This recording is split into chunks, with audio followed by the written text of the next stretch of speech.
Good evening, one and all. It's Wednesday, it's the middle of the week, and it's time for us to jump into some more good old Warframe. Welcome everyone, hope you're doing well where you are around the world today. I do apologise for the slightly late start today. I had to sort a little bit in the kitchen because a little bit of a rodent was trying to make a mess. So we're dealing with that one. Humanely, I will add, but yes, dealing with that. Bite immediately with the Urple, sure. There we are. One Urple it is, there you go. Welcome in everyone, and I know I am definitely going to piss some people off with this particular stream title today, and yes, it will be leading to a video as well. If I could get it done before 10 VIP would be nice, but I can't guarantee that. But yes. Can tell, no idea what you're on about there, sorry. But yes, Today I am continuing the forays and adventures of Mesa, because I also want to put together a full proper guide for her. It's about time, you know. The Exalted's got a rehash, you know, Arcane's been introduced, all kinds of weird stuff all over the place, and frankly Mesa is just an amazing frame as well. But yeah.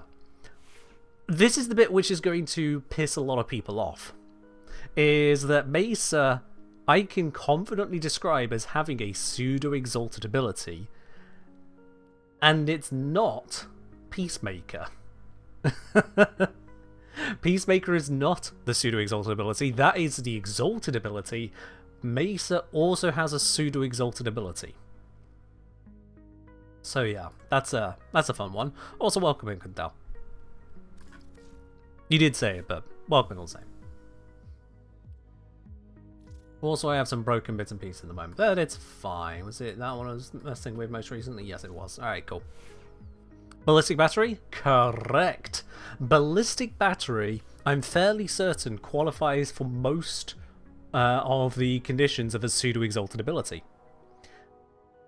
Most, because you still use the weapon itself, rather than the ability directly doing the damage, but that is about the end of it being like a normal damage buff.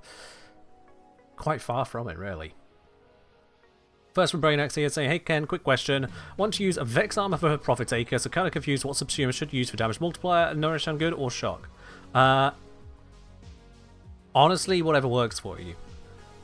Whatever works for you on that side of things. If you use Nourish, you'll give yourself a smaller bonus, but it'll be viral, and you'll also have an energy income bonus. If you use Shock, then you'll have a bigger bonus, and it'll be specifically electric, non-combining electric, do note, which may be more valuable to you, given the difficulty of having electric around otherwise. Yeah. Evade was on here, I'll be honest. It works, but not in a way that really is that interesting. Evade, from my testing, is actually kinda just doesn't really gel with Mesa. No matter which way I shook it. It feels like I'm not playing Mesa for Mesa any which way, whilst trying to also make Evade work. So, don't worry about that.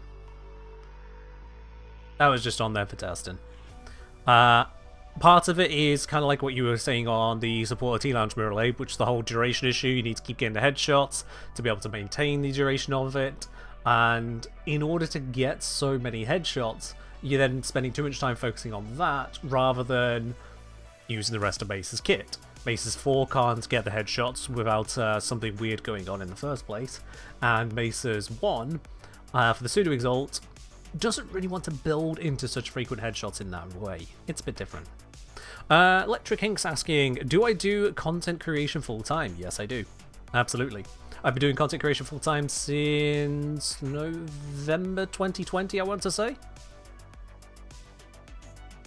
Yeah, I think it was back then, so just coming up on 5 years. It's a bit of a moment. Now, I should explain why I'm calling Ballistic Battery a pseudo-exalted ability, because otherwise I am going to get hunted down for this kind of a claim. I understand that. A pseudo-exalted ability like Atlas's Landslide in the past, like Cora's Whipclaw in the past, they relied on the modding of your melee weapon in order to influence the stats and nature of the ability. The ability did not inherit the base damage or base criticals or base status of the weapon. It was only inheriting the mods, and then it was only inheriting some of the mods. So you're not gaining the benefits of crits most of the time on, for example, Gara's one, because Gara's one didn't used to have any crits. You weren't gaining the benefit of let me see, and weren't getting benefits of, say, various combo mods, because you wouldn't be able to have combo in the normal way. There were various factors that are all kind of a bit all over the place. What mods did and didn't work was a bit of a minefield, and is why I made, I think, 2 different videos on them. I've lost a little bit of track, to be honest. It's been a while. 5 years of content creation will do that to you. But for the most part, it was some amount of conditional modding on a weapon would modify the effectiveness of the ability directly. Not just 1 or 2 mods, a full set of mods you had to work with. And that's what made it pseudo-exalted. Ballistic Battery here fits that same criteria. It doesn't use the base damage of the weapon, and it doesn't affect the base damage of the weapon. Everything that happens whilst Ballistic Battery is charging is nothing. It's just your weapons. And when you use Ballistic Battery, it doesn't actually work with the weapon's own capabilities, at least in terms of base damage. It doesn't care about the weapon's innate multi-shot. It doesn't care about modded multi-shot. It doesn't care about pure damage, additive galvanized aptitude, but does care about multiplicative. Doesn't care about acolyte arcanes. None of that lot. The fire rate on the weapon, it couldn't give a damn, because it's only a single shot. But it does care about your elemental modding, it does care about your crit modding, it does care about faction modding, it does care about weak point modding, it does care about status chance. All of that lot still is relevant to it, because it's enhancing a single shot. It's just kind of like riding along with it. So I am stretching the definition of pseudo-exalted. It's not a classic pseudo-exalted. It's not its own individual hit, so it can't act as like a coded as a weapon thing. Maljade, no. It's still the weapon doing the attack, but the way it all interacts is so pseudo-exalted. Very, very much so. The starting point where you can understand just how much of a thing this is, this Ballistic Battery here, you can have a look at it right now. It's on this. No, you can't. My camera's in the way. I'm blocking this out. Let me just get rid of myself for a moment. And just kidding, I'm still here. Anyway, you can see the damage number on it. It says buffer limit 5,000. With current strength modding, goes to 10,700. That is the amount of damage that it's going to add to the base of the shot. That's what it's trying to do. So, if that's all the damage, if that was all you got out of it, it would be oh, actually, for a 25 energy base ability, that wouldn't be that terrible. It would still be a 5 to 10,000 damage shot. You can get a lot of work done with that. Except it needs charging up, so it's not so simple to apply, and then it does scale off of your weapons mods, like I say, pseudo-exalted. Let's bring me back now. So with that ability there, well, if I just bring up a video I recorded earlier, let me see if I can find the right one. Probably this one.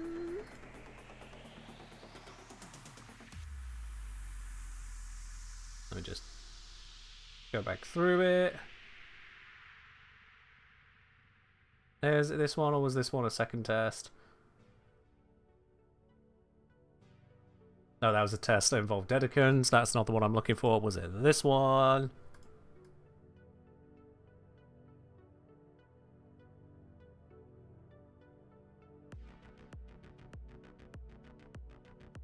Come on. Nope, that was the one before the one I want, which means this must be the video. Stack all bonuses. Ba, ba, ba, ba, ba, ba, ba.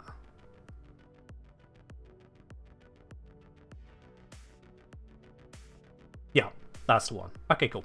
Right, let's get this on screen for y'all so you can see what I'm looking at. Would the shot from Gunblades get the buff, or is that counted as something different? Gunblades can stack it. Gunblades cannot benefit from it. It's a very weird one. It's a very weird one, because only ranged attacks boost it, like charge it up, but only non-melee attacks can benefit from it. It's... D had some fun making that ability, that's for certain. So anyway, let's switch this around here. Here we go. Alright.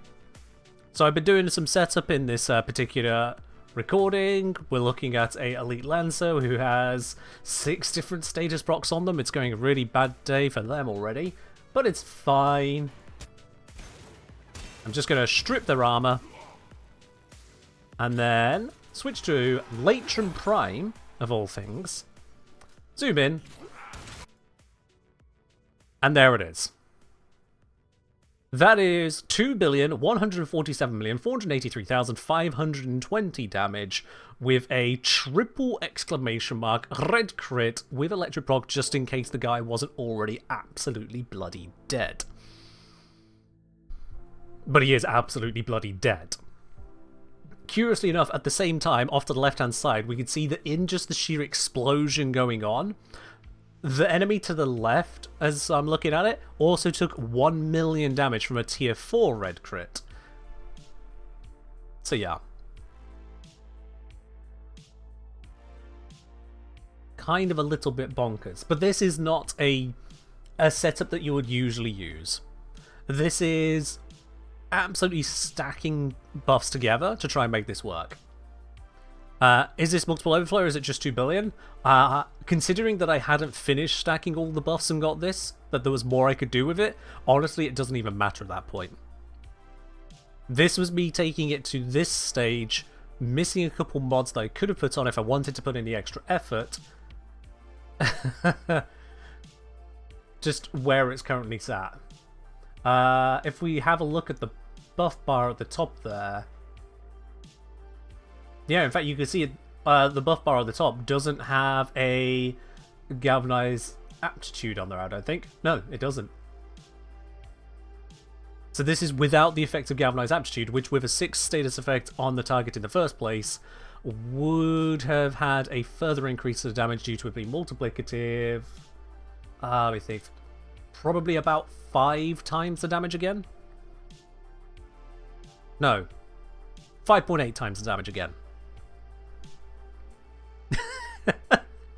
So, it's already hitting beyond 2 billion. We don't know how much more than 2 billion, but beyond 2 billion. And I could multiply it by nearly 6-fold if I added one more mod that I hadn't done at that point. And this is before using a subsume. This is before using specters. This is before using allies. Point is, there's enough damage. Somehow there is also a 250 and a 3 in here. God knows what's causing all of that lot.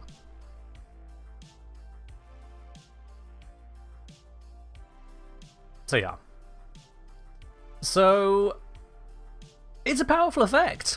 When you know what you're stacking, it is a powerful effect. And what we're seeing here is that that is definitely not what the Latron Prime itself would do as Incarnate. It just doesn't do that. There's also the ability itself. There's no way you could ordinarily look at a ballistic battery and go, ah yes, this is 5,000 damage. Yep, this definitely looks like 5,000. Weird shit. So, pseudo-exalted. Can this kill a Dedicant though? I'm very glad you asked.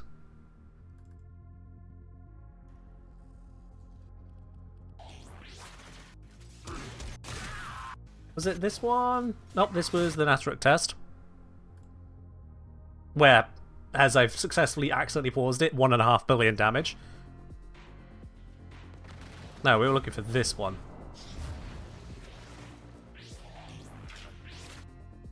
So, get everything stacked up. Hundreds of millions of damage. Yeah, it's all working.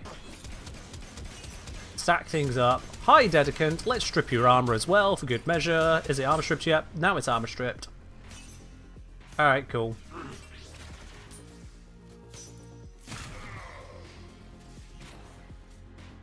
So at this moment here, I've activated the buff. I have it as strong as I can reasonably get it for this circumstance. This worked out just fine for the Latron.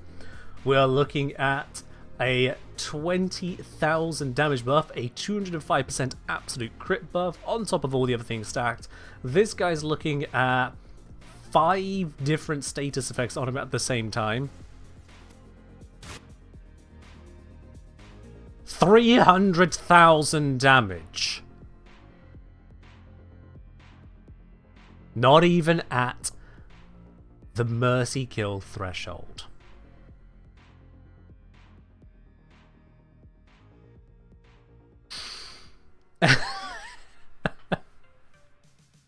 You can stack enough buffs to somehow fire a shot so powerful it would travel back in time and make it where Ballas was never born, and a dedicant from 1999 will still go no.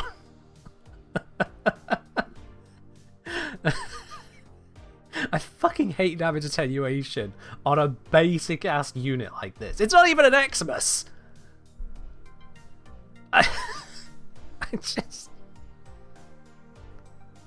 just yeah.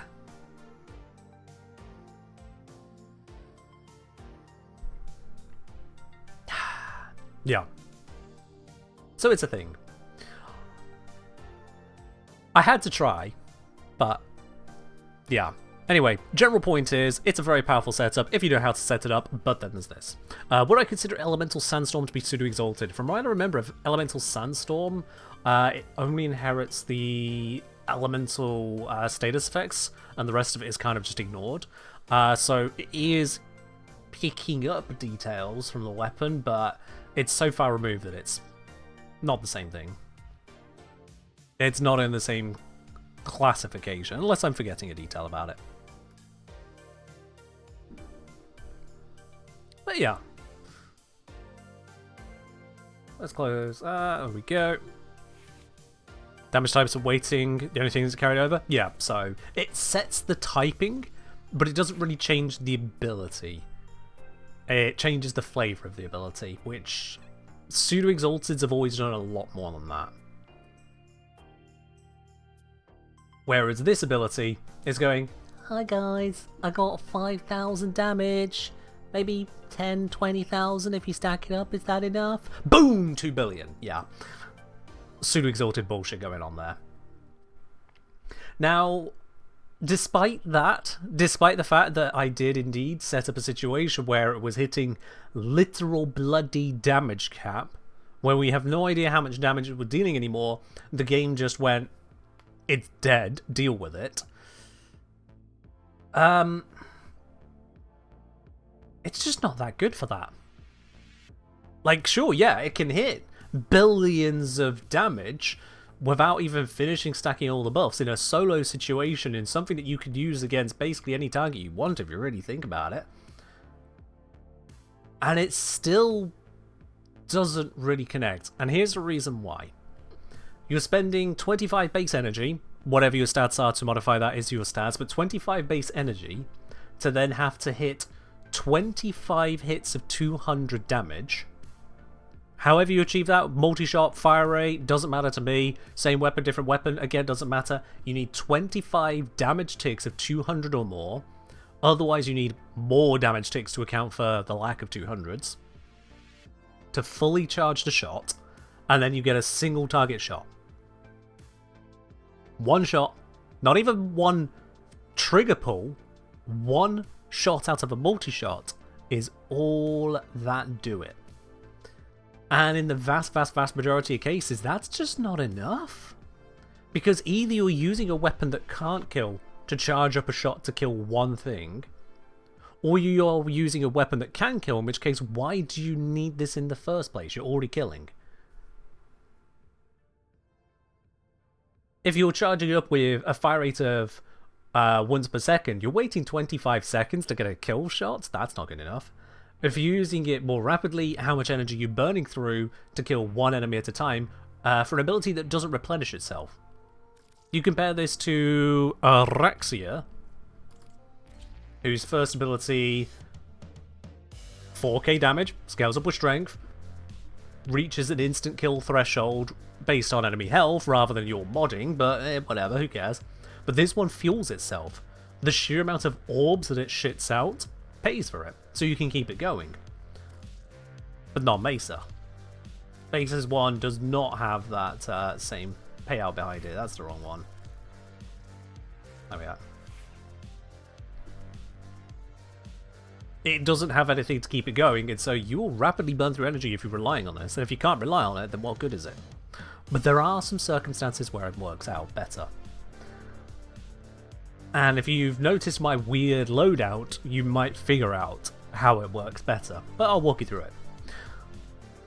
It turns out that because Ballistic Battery charges up on each individual damage tick from a ranged attack, you could use AoE multi-shot status effects in combination to rapidly, if not instantly, charge it. If you've got it near instantly charged, you don't need to put in that much effort into the actual priming of it, and so can use a primer. Hello, Epitaph. But you still need something worthwhile to turn that into good damage beyond just, I mean, you could have just used any weapon in the first place. Status priming isn't new. And that is where the Kuva Brammer comes back to shine. The Kuva Brammer has 5 shots. That doesn't go very far. You need to mod it very well to make good use of those shots. With all the other various nerfs that have come into play over the years, with all the changes to the way that enemies are handled, with the fact you can't just blow up higher level enemies with it quite so easily, because we changed the definition of high level, the Kuva Brammer has fallen off quite a bit. It has fallen off quite a bit. And so imagine you take that, what is it here? Oh, don't scroll that. Down here, you take that 839 blast radial attack, and you slap 20,000 on top of that, and you raise the crit by 200% absolute value. Because this is the weirdest bit of the entirety of Ballistic Battery. The weirdest bit that I have found is that despite the fact that it doesn't apply to the entire shot you fire, only one pellet of a multi-shot, despite the fact that punch through doesn't work with it, if you line up 3 enemies with that Ballistic Battery shot using a punch through attack, the first one will take it, the second and third and so on, nope, doesn't care. Despite those conditions that make it feel like it is very, very, very single target, and despite the fact that the entire buff is consumed the moment the arrow leaves the string of the bow, it'll still buff not just the projectile of the arrow, but all of the explosions it does as well. And I don't know why it works that way, to be quite honest with you, other than just, well, they've coded it that way. From a logical standpoint, that doesn't seem like the intention. From a logical standpoint, it feels like this is supposed to be a super shot, not a super bram. But let me show you that I'm not talking out my ass here. Just make sure, yeah, one prime will do. We head on over to a quick little survival here. The Vassalok isn't part of this. It's just kind of there for the ride. Each enemy is more powerful than I have evade on here. Don't need it. That's not part of the setup. So I'm going to be tanking rather than evading. Mentioned earlier, evade didn't really work out in a way I wanted it to, so I'm just not going to voice it. I'm sending life support capsules your way. Alright, what kind of start room we got? Not the best. But, oh, okay, well, that wasn't supposed to happen. I think I hit an explosive barrel. There we go. And just wipe that entire group of them. Yep, it's nearly fully charged. Fully charged. Boom. I'm not even trying to aim for them properly. Oh, gotta turn that on first. There we go. Fully charged. Discharge it. Boom. And you know what's great about the Kuva Brammer? It's a bow. And because it's a bow, longbow sharp shot applies.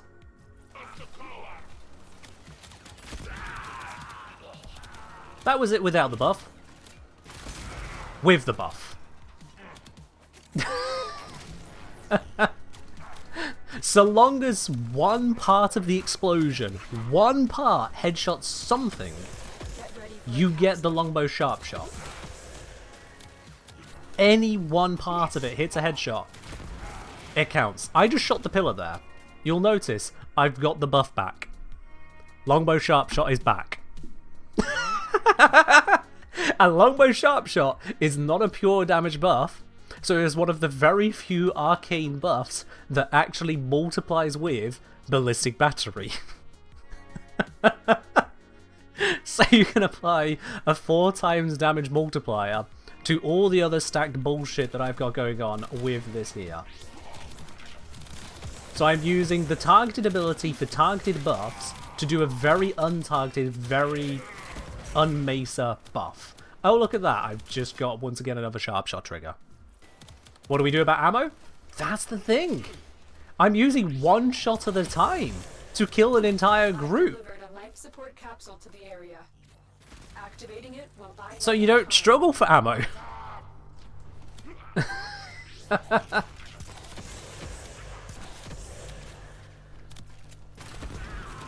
Yep, that triggered sharp shot again. Now, I'm doing this very slowly, so the life support is going down here, but if someone wanted to, you know, put in the effort, you just kind of keep going.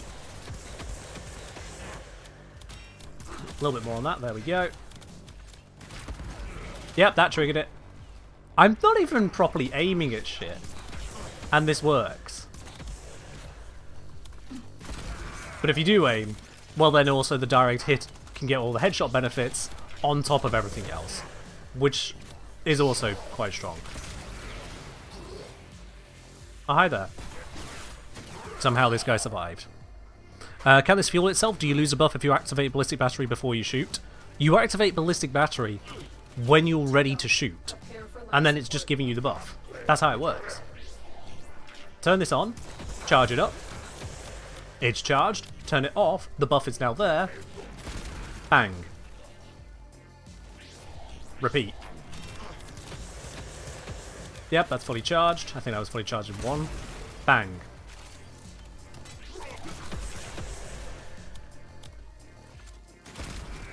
I think I undercharged that one. Still enough. Another life support capsule is now Fully charged. Bang. It couldn't be easier. And the fact that the epitaph is also cold procking the shit out of everything means that if you do want to make sure you hit the headshot, it's not exactly hard, is it? And it's only the bow that needs a headshot. You can screw around with the epitaph all damn day. Charge it all up, and then bang. And the mobs are gone.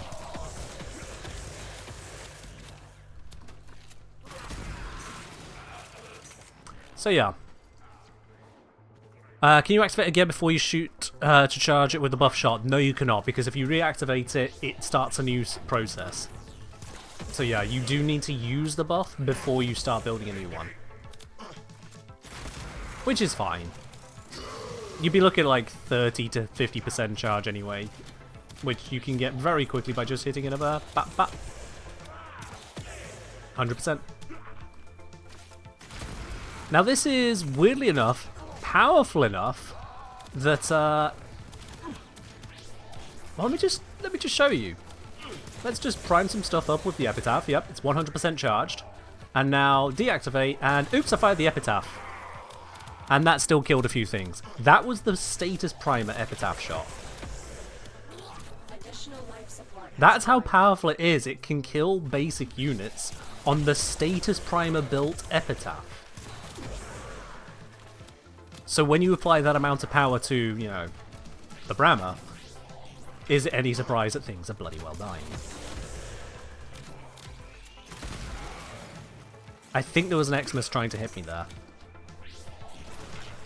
Didn't work out for him. Again, I'm doing this demonstratively, so I'm doing it slowly. I'm not trying to keep up on the live support here, but you can see the effects of it. When you need it, extraction is ready. This is a showcase rather than optimized. And optimization is the name of the game today. Nope. Critical life support levels. Extraction is your best option. Sorry, Malice, you're beginning to annoy me. Get one shot, nerd.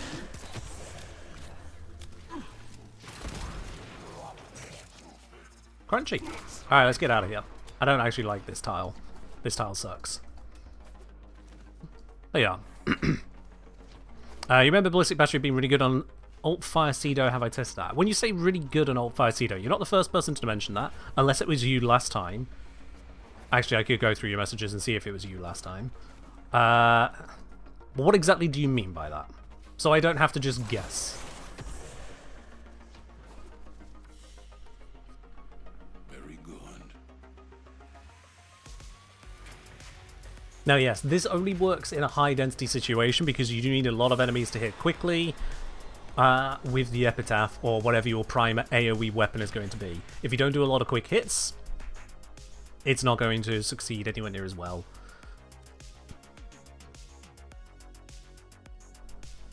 Prof Bangalos, build looks fun. Just feel like if I'm using Maze, I'm hard pressed to do a prime AoE shot multiple steps instead of melting everything with a nice shot with my 4. Well, here's the thing. Some people, and I know this might sound weird, this might sound really weird for a moment, but follow me here. Some people grab Mesa and then don't like a Peacemaker. That's true. Some people just don't like it. But also, more broadly than that, this doesn't use anywhere near as much energy. Because this has a drain base of 15 energy per second. Whereas this is per activation just a flat 25. So you can use efficiency to bring that down as much as you can, that as well, but you can just kind of set your process up with that rather than have that constant drain to worry about. So there is that management aspect there. It's also just less gameplay's game for you kind of thing.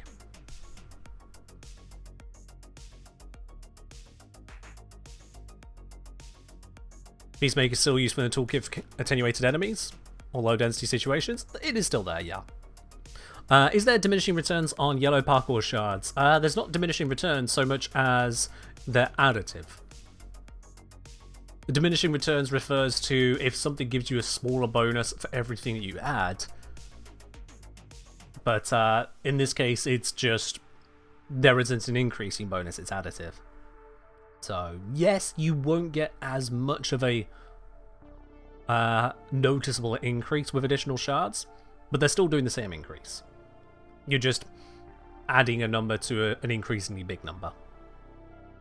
Opportunity cost? No, that's something else, hell you. That is, oh, you could be using those shards for something else, but if someone isn't using it for something else, there is no opportunity cost. Is there ever a reason to use 5, asked Stinky? I mean, do you want or could really utilize that amount of particle velocity? Is there ever a reason to use 1? Yes. Is there a reason to use 2? Yes. Is there a reason to use 3? Yes, and so on. At that point, you are running into what you just mentioned, which is the opportunity cost. It's a separate factor from diminishing returns. It's just, you could be doing something else probably more useful at that point. But if you can't, if there isn't something more useful, then sod it, why not put the 5 on? Unless it's too fast for you.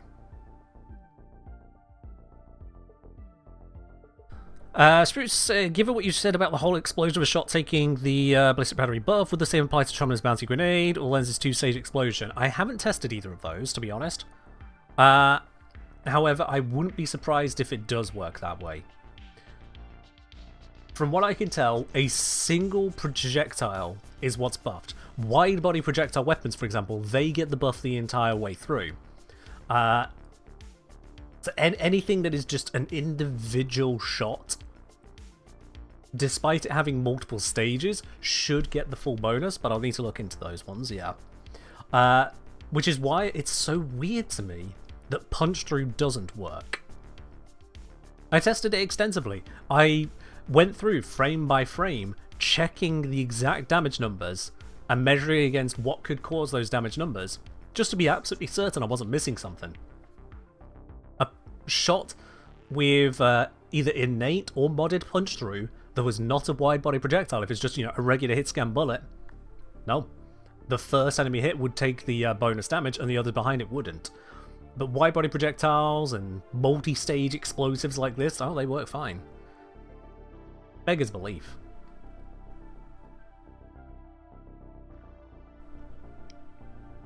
You say, yeah, what I meant is opportunity cost is usually what's happening when people talk about diminishing returns in Warframe, usually with base damage.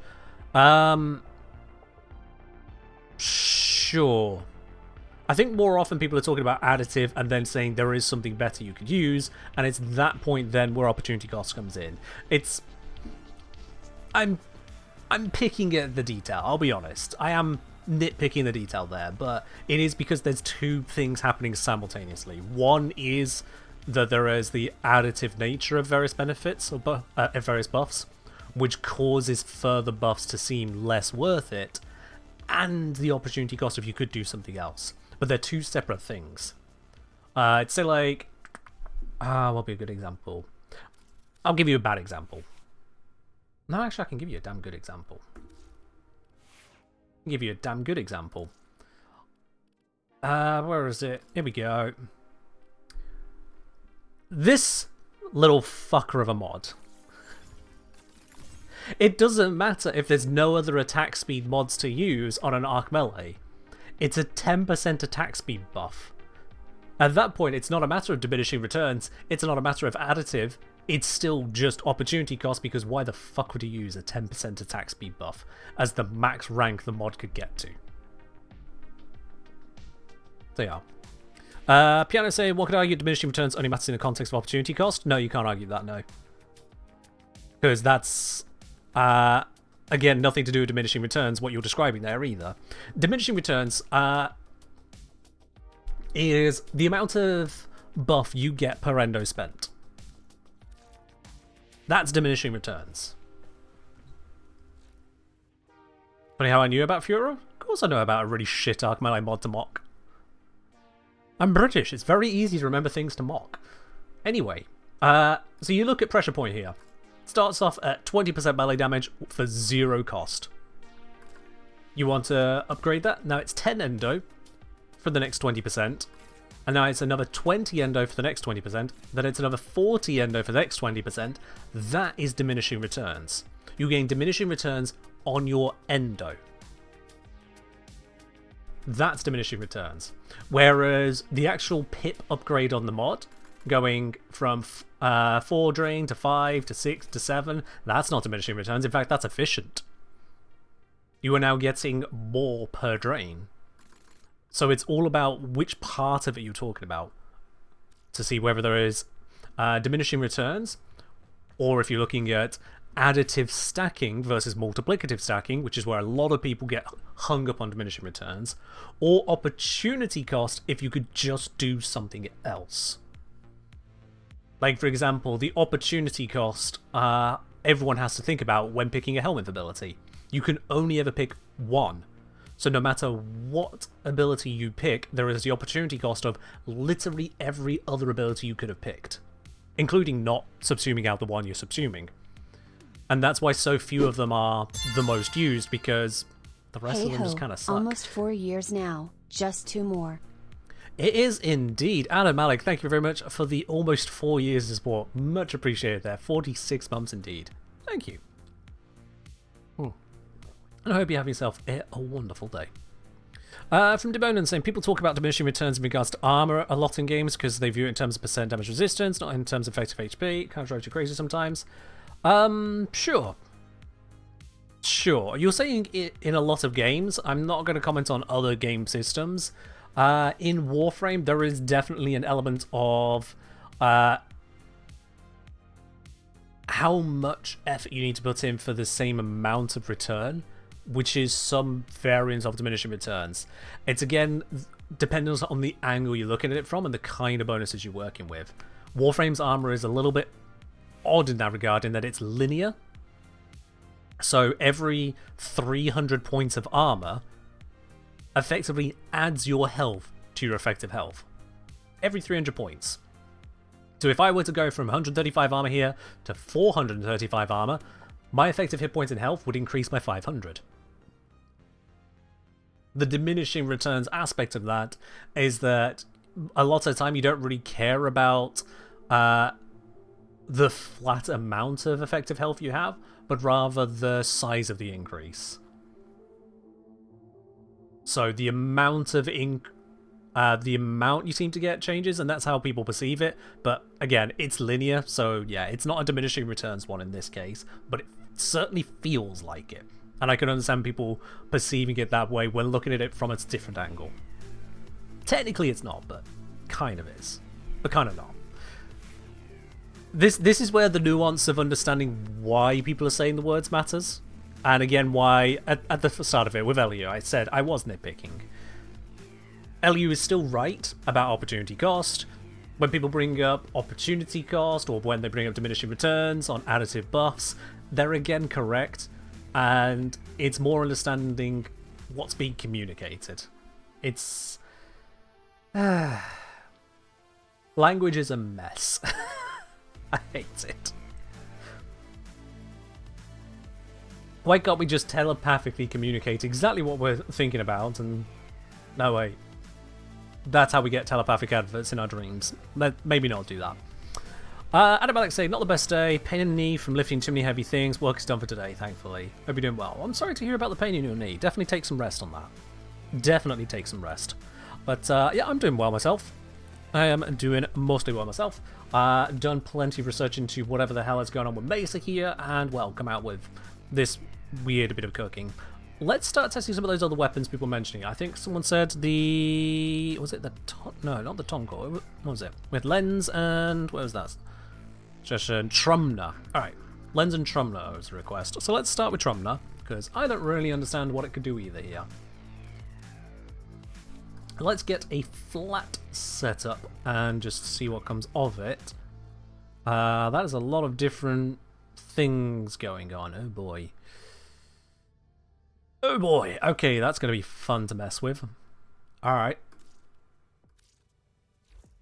Yup. How would streaming work in a telepathic society? Now you know. Glad I could help. You All are right. a true hunter. Where would the sanctuary be without you?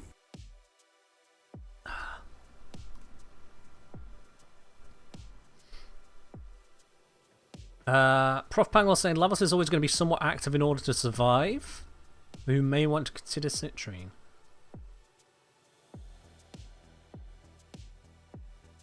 Sure.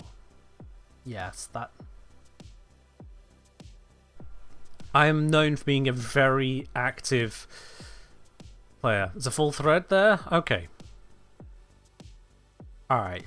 Maybe I have just taken that completely out of context. Bit unsure how to build health tank levels for chilling in Steel Path. Tend to use Omamori.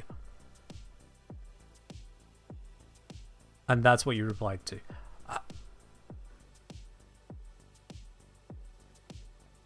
But again, how do you simply chill in Steel Path with Lavos?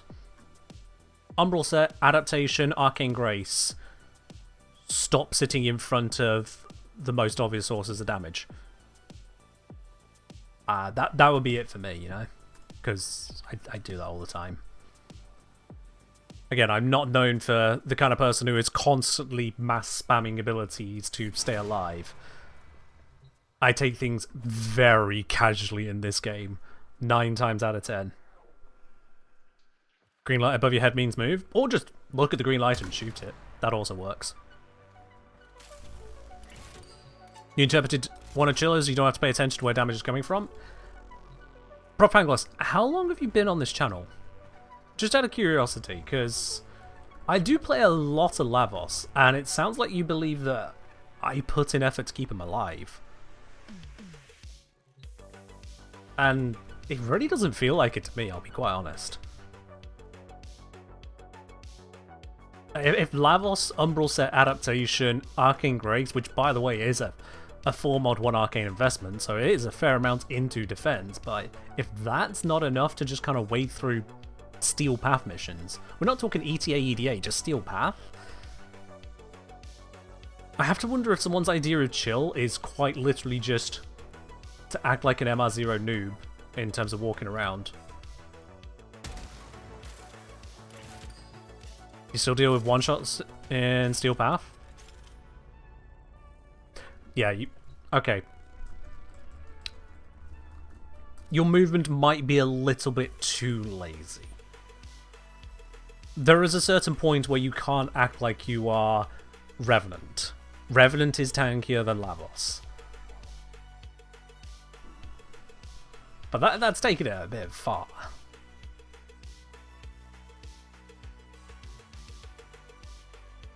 You go Fast Deflection, Vigilant Vigor, Catalyzer Shield, Omamori. Oh, you shield tank. Okay, fair enough. Fair enough, Stinky.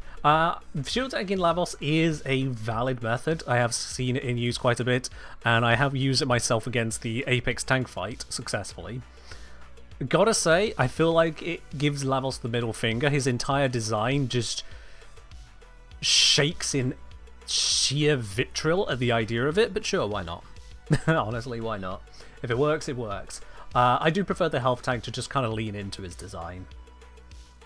Right, let's grab one thing only. Let's grab us a good testing Xmas.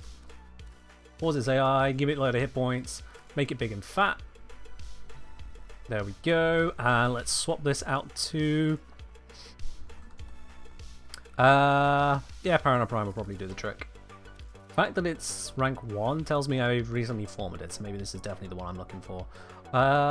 We have... God knows which ones of these I use. Let's just use that one then. They are.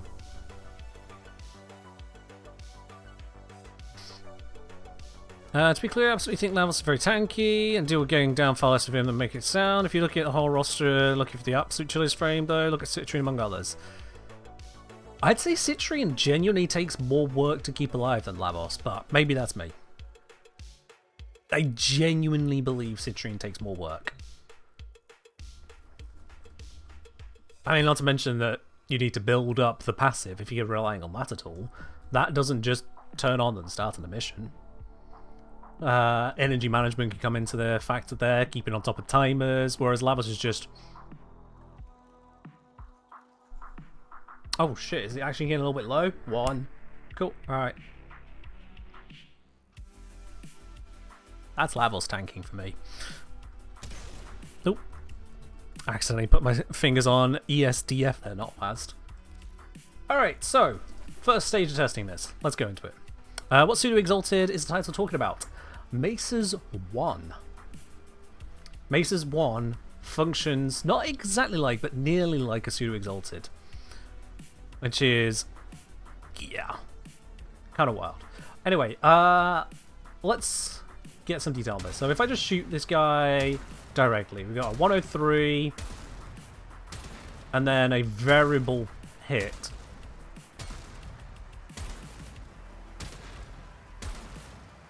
Okay, yeah, it's 103 and 50 base. The 103 can crit into a 349. Occasionally I'm seeing an orange for some reason.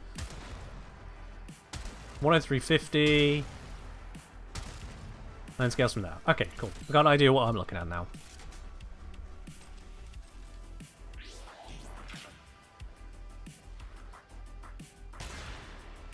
That's fully charged. Lovely.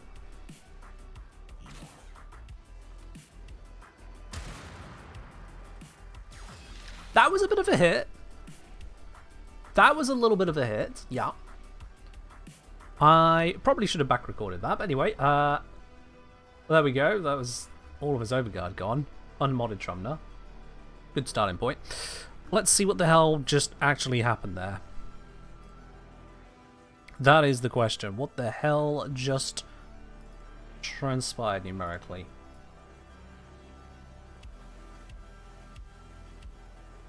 There we go. I'll just bring this up onto here. Alright. So we're looking at 62,428 damage alongside 78,268 damage on an orange crit. So orange crit applying the crit bonus twice over. I need to go back to the arsenal and look at exactly that. And the moment before I actually fired it, I'm using a modded setup, so I've got 10,700 and a 107% crit chance bonus. Alright.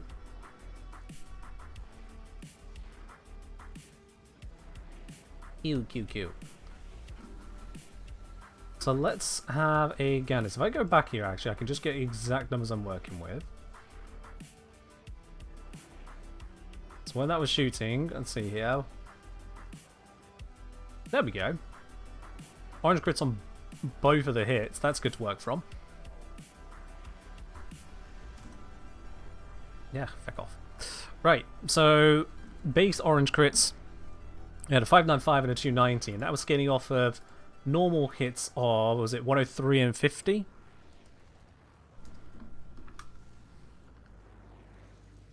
So I think that's saying that orange crit was a 5.8 times modifier.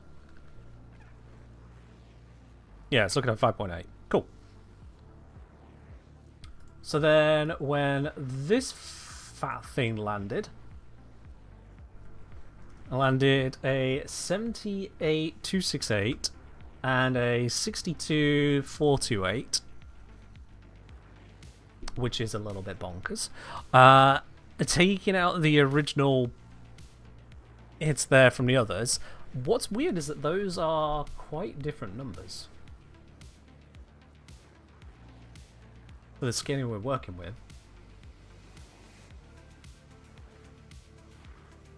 Those are quite different numbers. What's going on there?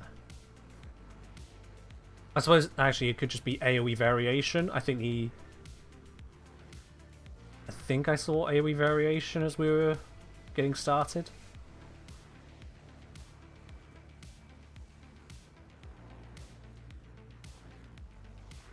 Because there was a... Hold on. Let's get back into the game. What exactly am I looking at here? I want to peel apart all the numbers correctly. Let's peel this all apart. Madurai... Why am I on Madurai? Doesn't that mess with my... It does. Okay, that's not helpful.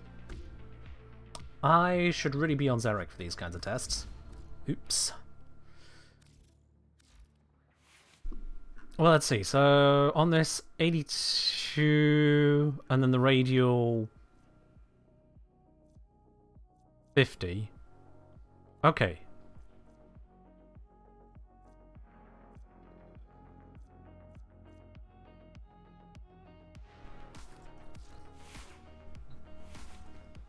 What do you have a weakness to? Vulnerable to impact corrosive. Right, okay. I see what's going on there, right. So I've got some various competing stats getting in the way, and that's quite frustrating. So let's spawn in a different target and try that again. Let's get rid of this one. Let's have something that's not vulnerable to it. Corrupted Bombard Xmas is not strong or vulnerable to any of this lot, so that will give me a much flatter test. There we go. We'll try this again. We'll try this again. Alright, so start recording.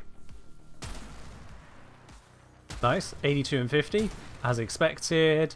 We can see some crit effects coming in as well, as expected. All good there. So now let's activate Ballistic Battery. They're fully charged. It'll charge itself. There's the charge. Boom. Alright, mix of an orange and yellow crit makes it slightly more annoying to figure out, but it's fine. I can figure it out. Let's go find the file. There's the file. So yeah, 1582 base, as expected this time.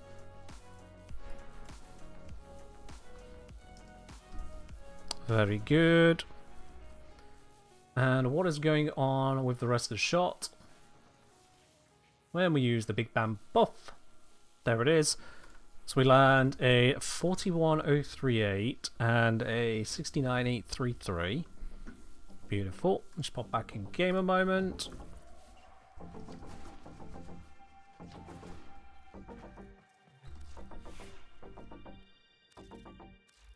And we are utilizing... Oh, I've got the buff for my companion, so it's a 3.4 times crit multiplier. Okay. Oops. Probably should have taken off companion as well, because that does things. But it's fine. A 3.4 times. So, on the yellow crit then, 41038, we had 10,700 damage, was it? From this, yep. 10,700, alright. Multiplied by the crit buff, 3.4. 10,700 times 3.4 will be 36,380. 41,038 is not that. So if we go 3.4, 5.8. 2060.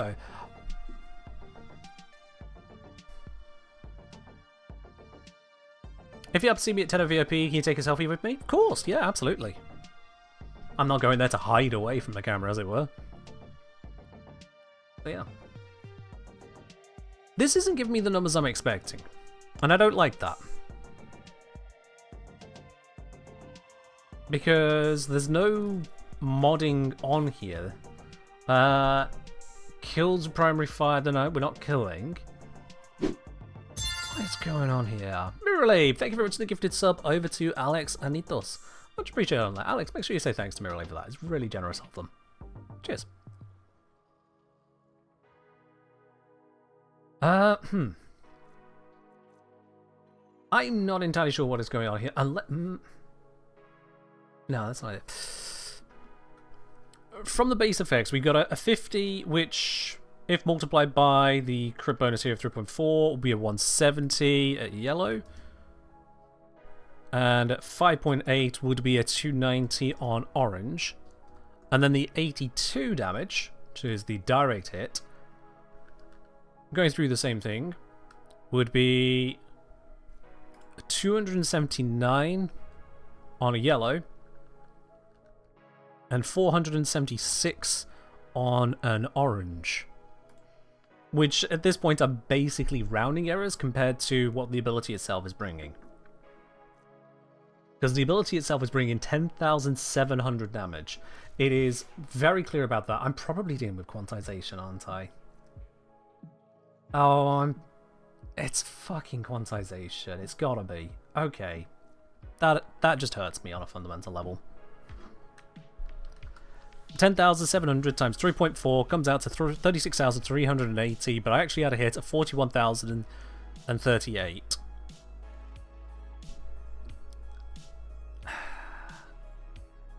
That is about within the range of where quantization could go, yeah. It's probably been quantized into this. God damn it. Unless I'm missing something else, unless... Well, it could still be being affected by the, what do you call it? The operator focus score, if that's not taken off correctly. The other hit... If I go 10,700 multiplied by, what is it? 5.8 comes out to 62,060, but we actually saw 69,833, which again is 7.8k over the top. That's actually more than I think would say is normally possible for attenuation, but Compton saying, would the fall off AoE on the primary shot have any effect even on a target directly hit by the shot? Yes, it can do, quite frustratingly. Sometimes it's going to be a very tiny amount. Given this has a fall off of over only 15%, it would be indeed a tiny amount.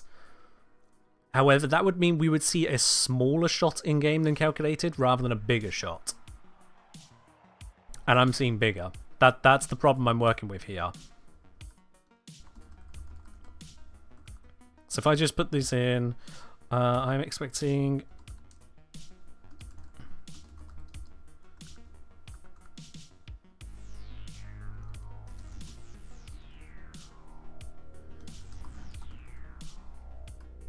So these are the numbers I'm working with. This is non-crit hit. This is yellow. This is orange. That's what we're expecting on those. Then with the buff, I've observed that whilst expecting these kinds of numbers to be involved. Now the thing is that this is calculated from the ability damage. And this is calculated from, well, just what the hit should be. If you add those two together, you certainly don't get 41,038. It's not even remotely close. Something isn't quite what I expect there. And when things are not what you expect, you remove variables. It's the only thing you can do when things are not what you expect them to be. You move variables. To hell with whatever that build was. That was testing something. Let's go. Was a heat proc on the target? Irrelevant. We're hitting Overguard. This is why I test against Xmas units, because Overguard blocks them staggering around. It blocks you accidentally hitting onto their head because of the way they're moving, and it blocks the effect of viral, heat, various other effects. Only really magnetic has an effect, and it's quite easy to avoid magnetic. So this is why I test on Xmas units. We get that very flat actual damage value to observe. Unless things go weird. So, to make sure this all resets properly, I'm going to leave Simulacrum back to the relay and reload it just in case my operator focus call is having any kind of interaction. Dial it back to basics, figure out what's going on, then bring it up from there. It's one of the frustrating bits of testing in Warframe is because I can only see input and result. The black box in the middle, I can't see what's going on. I can't ask the code to print out all the different calculations it's running. I just have to try and figure it out. And the game does not make that easy. Let's make these damage numbers a bit bigger for everyone viewing on mobile.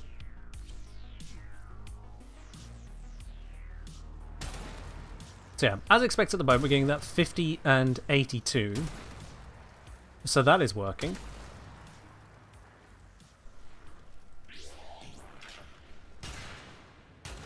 That's fully stacked. Good. I've hit a lot more off the overguard there than I intended, but we should be okay.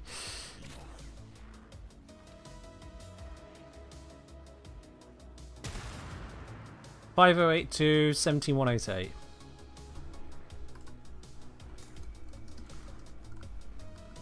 Okay, so the 5082 is 5000 plus 82. We know that's working nicely. 5,000 multiplied by the 3.4 crit will be 17,000, 17,188. We take that 50 multiplied by 3.4.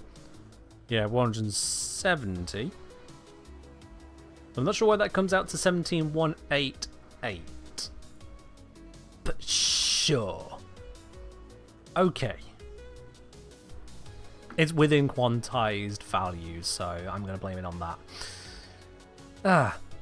From Gandal saying, completely unrelated, sorry for distracting you, how do we determine if the gun CO is multiplicative or additive if it's not mentioned on the wiki?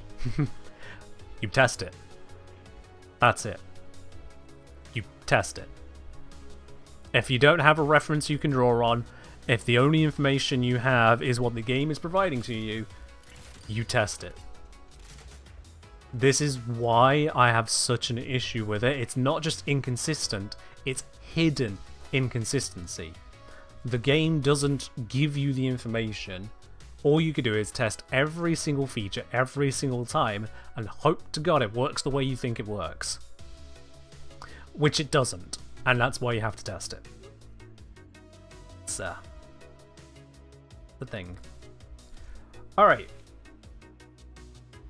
Let's slap on the ballistic bullseye. And let's slap on blind rage. And then just another extra teeny tiny strength bonus. Get us just over the line there. There we are. That'll do. 10,075. It's ugly, but it'll do the trick. I hope.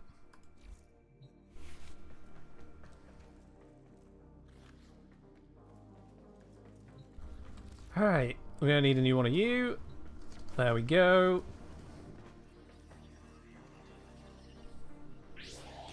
Begin charging.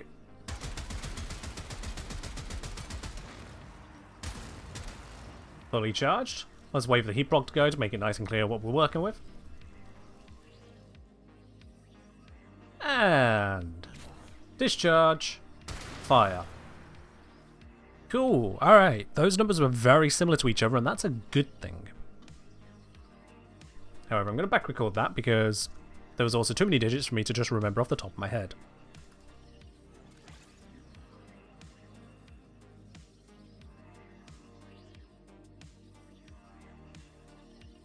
There we go. So it's a 34571 and a 34462. This is the kind of thing I'm expecting when I have two of the same crits in this kind of a test. They're just so close to each other. Thank you, guys, Centaur. Not to worry on this case, but I appreciate it. I might do that one on further tests. So what we had here was the 10,075 bonus in the end. Something like that. Multiply that by the yellow crit we got here, which is 3.4. We'll be looking at 34,255 damage. And then add on the yellow crit from these other bits. So we go plus 170. We're expecting a 34,425. I see a 34,462. Rounding error, but that's otherwise fine. And expecting a 34,534, 34,571. Again, rounding error, quantization, some level of Warframe math BS. Otherwise, as expected.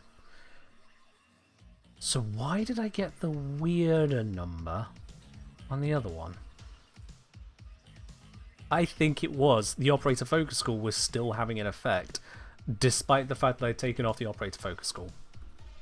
And so I'm going to repeat the test now, the original confusing one, and it's not going to be confusing this time. It's just going to work. And as a result of it just working, I'm like, okay, as is the way.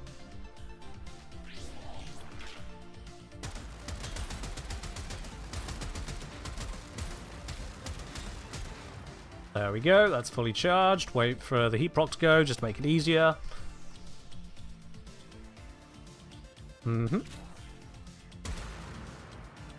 Cool, only one of them orange crit, which was I was hoping wouldn't happen, but it'll do. It'll do. Still look at those numbers.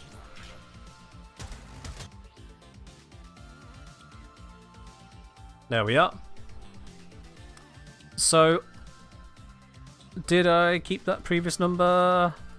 Yeah, so on the previous one I had a 41038 and a 69833. And I was actually expecting 62060. Here we have 62428. So 62060 plus the expected orange of 476. That couldn't line up much better if I'm quite honest with you. That is where I'm expecting to be. For the yellow, I said I was expecting 36380 plus a little bit. 36698. So yeah, it was my operator focus school still having effect.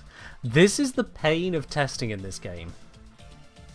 This is the absolute pain of testing things, because you think you cover for all of the different circumstances, and then it turns out that your focus school is still present because you needed to unload and reload the simulacrum again. Demonin6790, thank you very much for dropping that prime here, much appreciated, and welcome into the channel proper with that shiny blue badge next to your name. Cheers. Oh. This is genuinely painful at times to test, and there's no getting around it. I just have to dig through and try to account for all the things that could go wrong before they go wrong. As evidenced here, I don't always succeed at that. Right, let's see about testing some of the more substantial effects of this now. So let's kill off that guy. Let's bring in 5 of you and 5 of you. Actually, no, hold off on the butchers for a moment. Spawn these in, then go in and grab the butchers like so, because I'm going to need to charge off of them, so I want them to be weaker. Okay. So first, unmodded, no buffs. Let's just get the effect here. I'm hoping it's 5 kills for this. It's usually 5 for these things.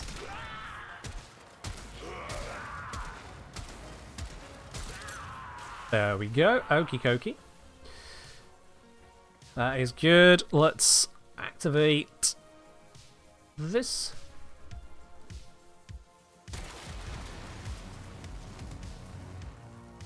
Oh boy, that is gonna be fun. Oh boy, okay. Looking forward to the results of that one.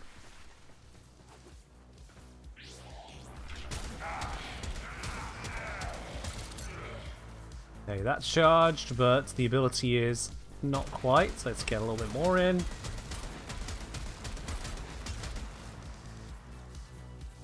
That's going to charge up. There we go, fully charged. Wait for the heat rocks to go, just make it cleaner, because I'm going to need it.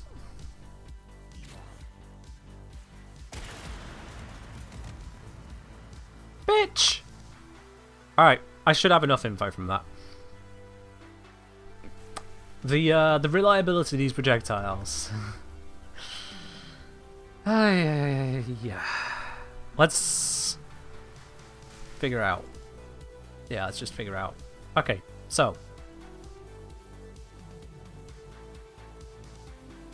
On that first one. Some big old explosions. We're seeing a whole mass of numbers. What I'm trying to take account of is the extent of the numbers. Yeah, we're seeing stuff that's all in kind of the few thousands mark. So this is a problem. This is a problem because that's kind of what the ability does. That's what the ability does. So that's going to be a little bit more painful to tease apart right now. Okay.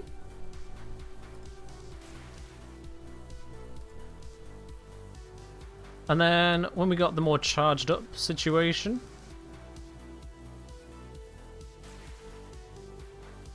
so we see some really big hits there. There's no teasing apart needed on that. That's definitely buffed. And then the thing flies off to the side, so I can't see if the bounces worked. You know what that means? Gotta do it again. That's fine. It's not like this is a particularly difficult test to set up. It's just frustrating.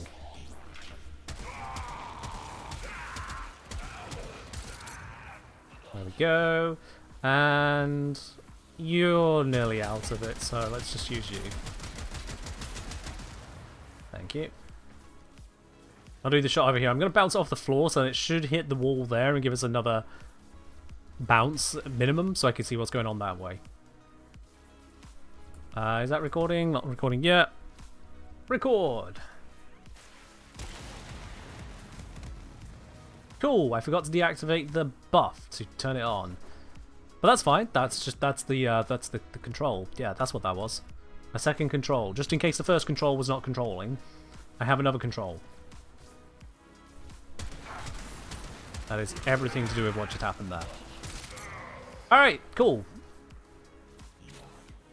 Buff is ready. You know what, I don't think I need to go back through. I think I saw what I needed to see right there. But we'll go back through just to be absolutely certain. Just to be certain. So, we see in the control, we've got white hits, yellow hits. We're seeing yellow hits are in the 13, 11, 7,000, 15, 12, 10s. The orange hitting 18. And then when we buff it, we're seeing no more white hits. It's gone straight into yellows and oranges, and we are seeing them vastly higher. Vastly higher. That's good. What we're expecting to happen has happened. The buff has applied to the bounces of the grenades, not just the initial hits of the grenades.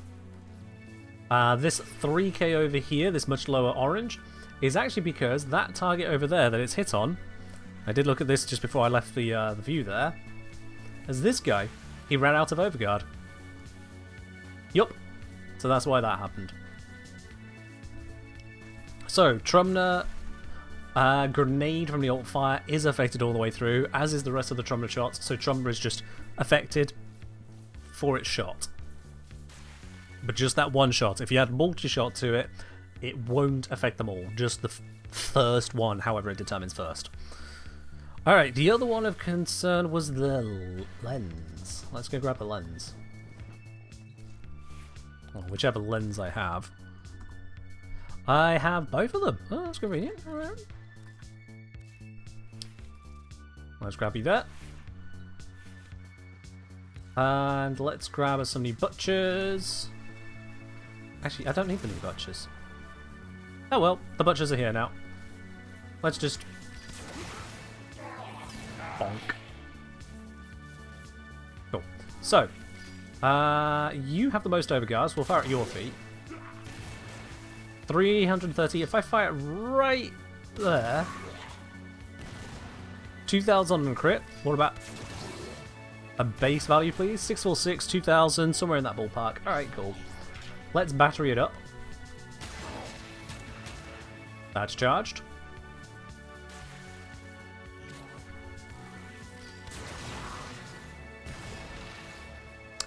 Oh, damn. That is, I didn't think of that. I didn't realize what that was going to do, but yeah, it did do it. Okay. So if we just pop on over here real quick and just consider that. So when the orb went out, the orb did basically nothing normally, and then an explosion happens. However, when I gave it the Mesa buff, it applied that buff to both the explosion and the actual orb expansion. According to the wiki, how much does the lens orb expansion normally do at base? Let's have a quick looky-loo here. Lens. Alright, so initial blast, total damage 10 with fall off. I took that 10 and I added 5,000 to it. Yeah, that's effective. Cat Center asking, would you say this is still worth building for multi-shots if you're using this wet up you less you're using something like the Epitaph as a primer? Oh, if you're using this weapon unless you're using something else like the Epitaph as a primer. Okay. I would say if you're trying to make this work on a single weapon, you're probably better off just making the weapon do the work. Largely. Usually it's going to come down to ammo concerns for such AoE setups. Because, like, if we have a look here, yeah, Lens has got 6 ammo. So if you're using it regularly but also hoping to try and charge up the ballistic battery in the process, I mean... Cool, I'm at 2%. 8%. 13%. Granted, this is unmodded, but should be giving you a bit of an idea that if you're spending that much time doing it, you might as well just make the weapon good. Where ballistic battery seems to be so amazing is when you can basically skip around the downsides of a weapon, in this case the ammo, while seriously buffing the upsides of a single shot being effective on so many enemies at once. The single target nature of so many shots, the lack of multi-shot consideration, lack of fire rate consideration is what kills ballistic battery for most everything. Have we seen this in a Stug ult fire yet? Stug with an ult fire?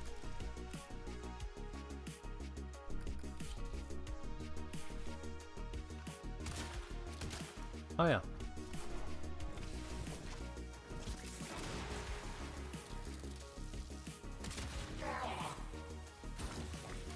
Well, that was amazing.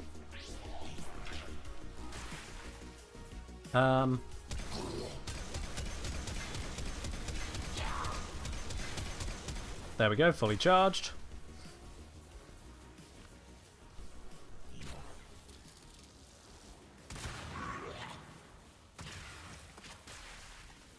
Yeah, it adds a bunch of damage, as expected. It adds a bunch of damage. And just talking about the Stug's radius on the charge, it's 0.3 meters. Good job! Yeah, that's achieving basically nothing for you. The only time you'll ever see the Stug orange crit, I mean, you could take it further if you really wanted to, but who wants to? Really, who wants to? Stuck in 80 million? I'm sure it can.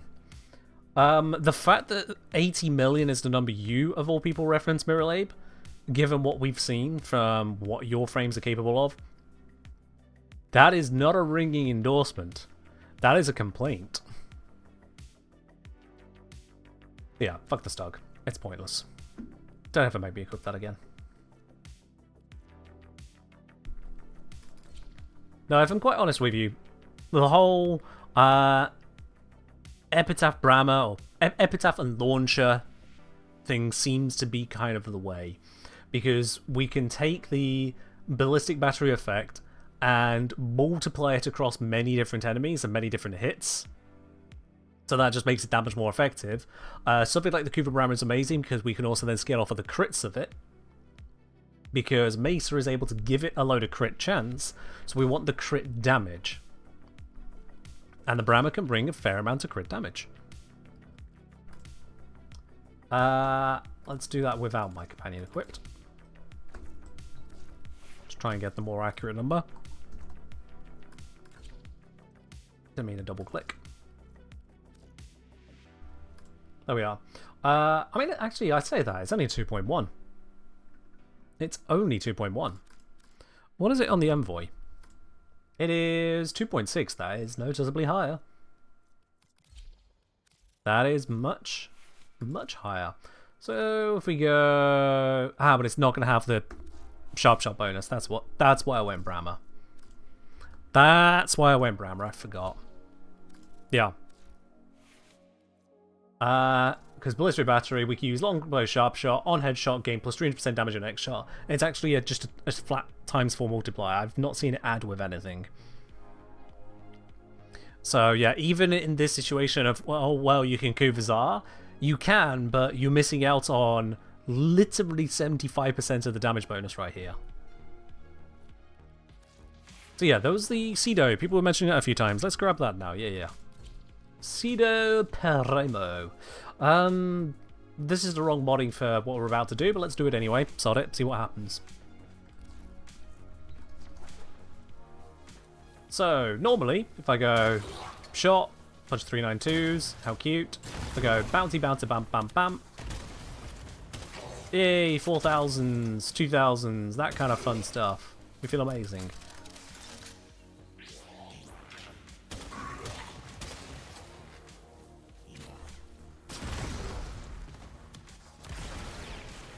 Well, that's kind of stupid.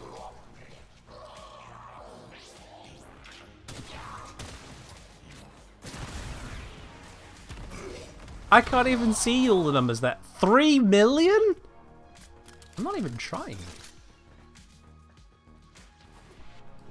Alright then.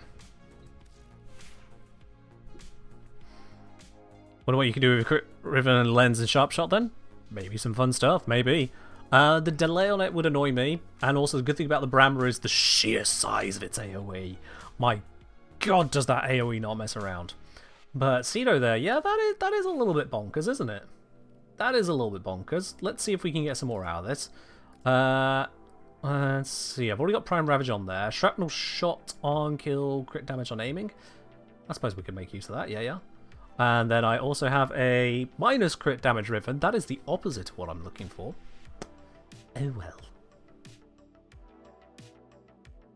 Was there an orange both for 300 and one for 3 million? Quite possibly. That may come down to AoE fall off.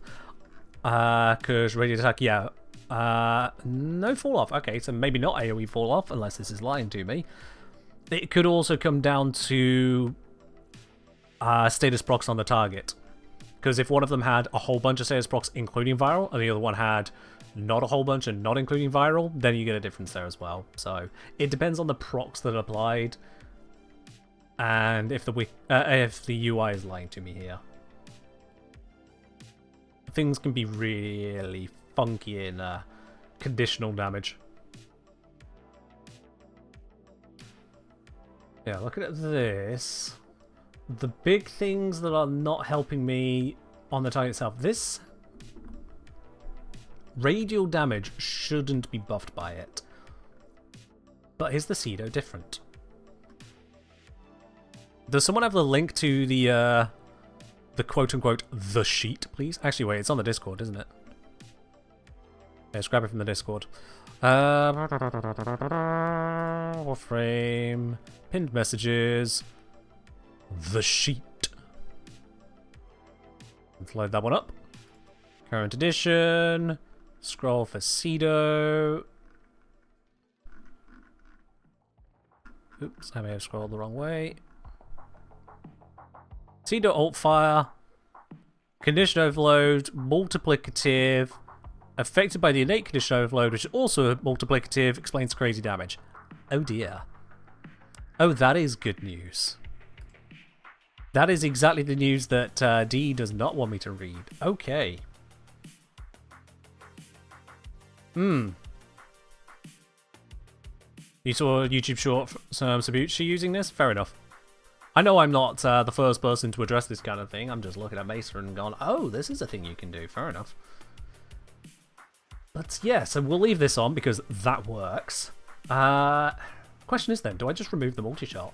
I think I do, yeah. Sod the multi-shot in this case. Slap on the extra crit damage. It's only whilst aiming, but that should be fine.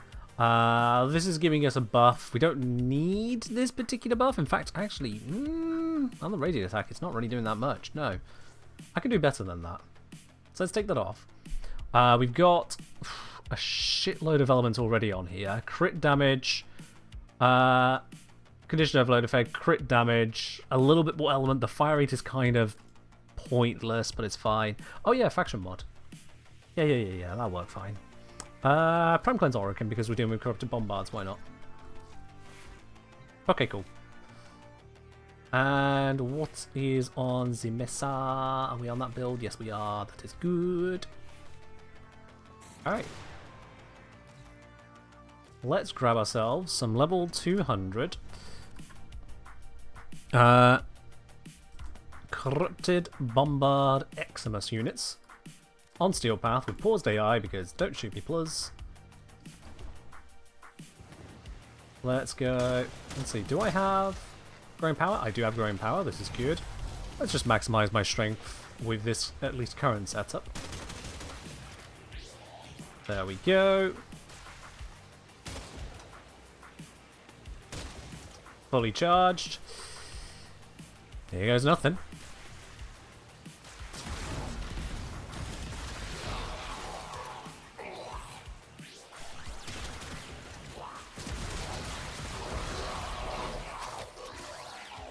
Yeah, so that's a little bit bonkers.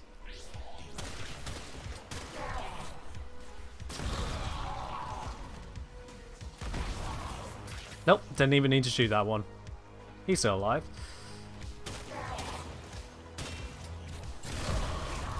Was. Yeah. Next hot fix we have footnotes fixes. What fix? What's the bit that needs fixing here, Comjun? What is the bit that needs fixing here? Because I don't see anything that needs fixing. Everything is working as designed and has been designed this way for quite some time now. If anything, that's on DE.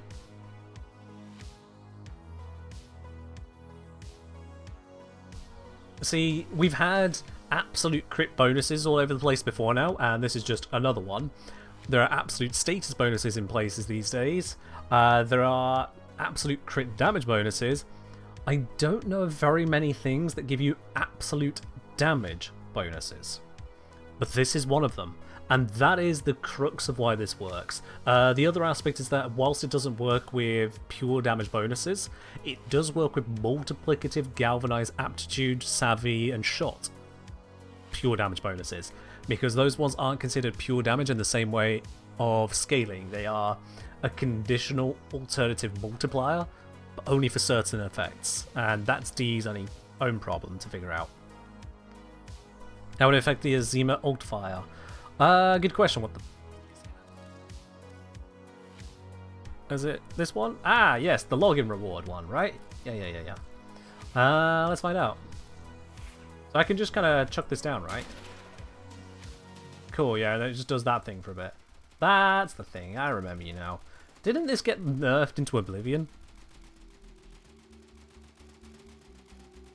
The only absolute damage bonus you're aware of is the secondary arcane. Are you talking about the absolute damage from secondary? Is it Encumber? It's the one that deals 750 damage at max rank per status effect you apply. Whichever one it is. The names kind of blend together. Yeah, on status effect, deals 750 damage, which I suppose you can consider that an absolute damage bonus. I wouldn't, because I consider it, as it appears to actually happen, as a separate damage hit. It doesn't stack with bonuses. You can't boost it up through mods and whatnot. So it's not so much a damage bonus as just bonus damage. I know that sounds weird, just switching the words, but it is different in that regard. Because you just can't scale it with anything of significance, so it's just kind of there.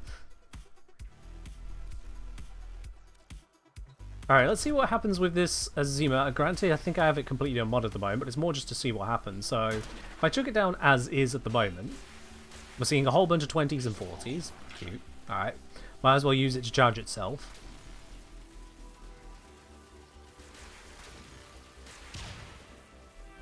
It ran out and I was only at 50% charge. Okay.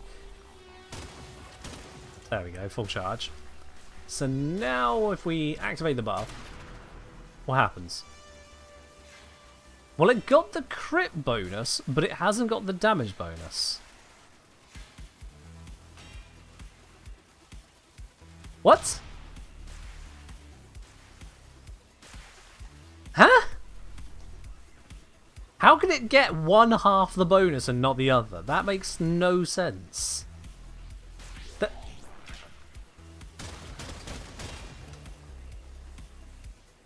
No. That's not how these things work.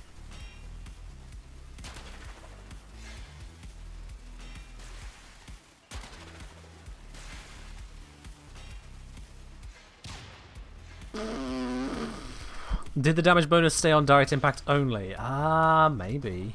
But why would the crit still be there? The crit isn't there on other things. That's multi-shot moments. Like, let me show you it on the pseudo. This is where I find out I'm wrong, but it's fine if I am. Let's find out. Yeah, we're seeing white and yellows. That's how this works. Mostly white, a little bit of yellow. Deactivate that. Bam! Exclusive.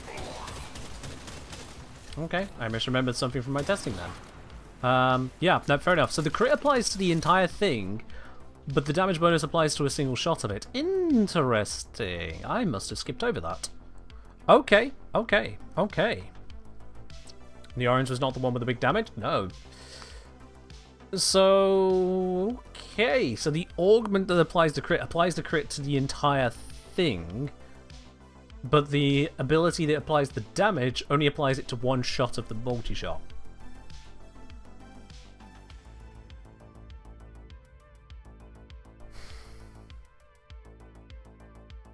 Again, the C in DE strikes. Once again. Ah dear, how do the compressor bubbles fare? They do their own thing. If you want to try out the compressor, try out the compressor. At this point, it's still a case of multi-shot, it's still a case of it'll be a projectile that gains damage. What else are we expecting to see there?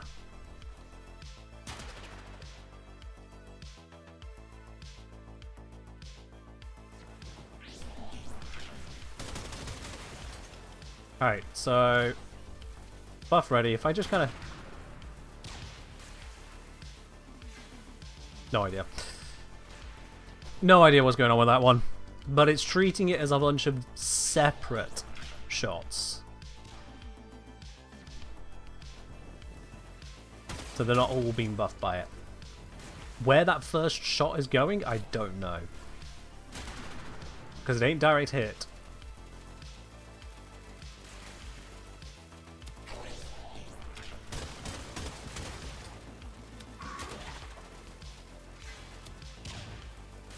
And I'm routinely not getting it to exist here, so yeah, I don't know what's happening on that one. That's weird.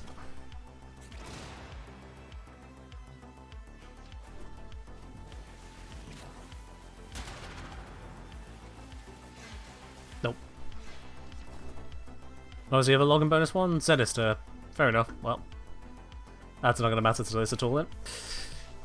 Alright.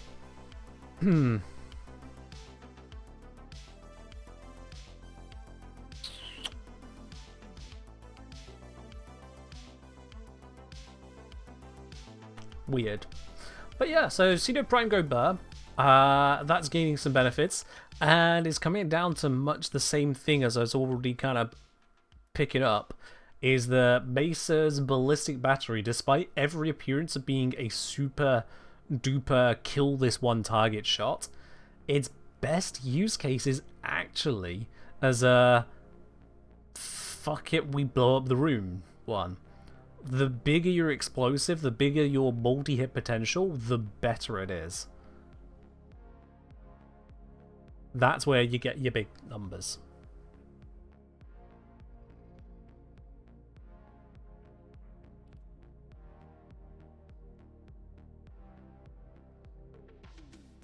Weird message. Chemist and economist usually are more used to laws and mechanisms that work in 3 instances and always differently. Not sure I follow. Icarius any good with it? The Icarius fires multiple shots, so that's going to get in the way straight away. Beep them melted. Yo! Sorry to hear about the melting there, Aggie, but all the same, thank you very much for the 23-month resub there. Much appreciated. Very nearly on that 2 years. Cheers. Alright, so, Icarius. Base stats. 419 on the radial attack, 68 on the impact, so we've got a lot we can buff up there. Crits are in the absolute bin though, both for crit chance and crit damage, and that's not good. That is really, really not good, because even with all the buffing you can try and throw at it, that's not going to do what you want it to do. But let's just compare and contrast. It's still going to be a lot higher, just not a lot higher. Get what I mean? There we are, fully charged. Buff is ready. Looked beautiful. But yeah, I mean it looked beautiful. Hundreds of thousands of damage all around the place, which is nice, don't get me wrong. But that's just what this ability does with that kind of setup.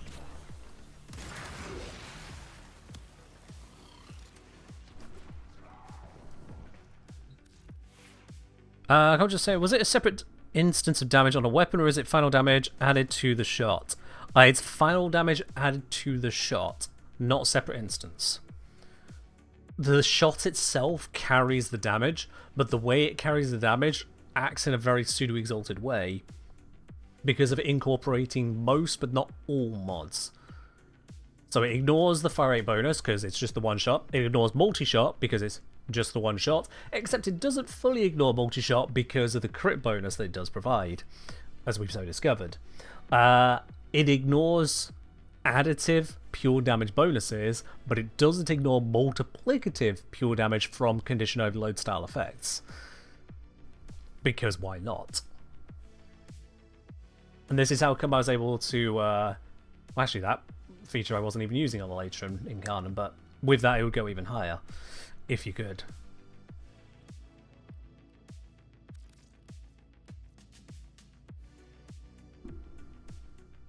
Yeah.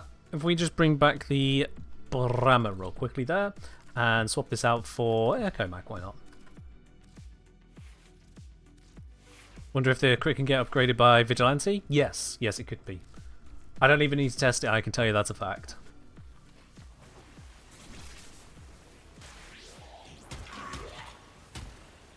Alright, that's fully charged.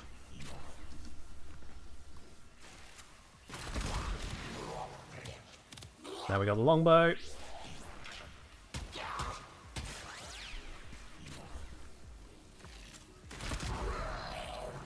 Yeah, that's a little bit Little bit of stonks.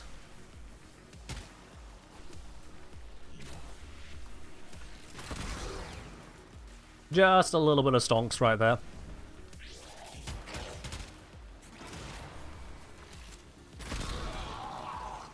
$37 million. This is Xmas units without their armor stripped. Whew. Now, how much does the Comac do with it? It's going to be disappointing, but I'm going to do it anyway. Alright, Comac. Do your best.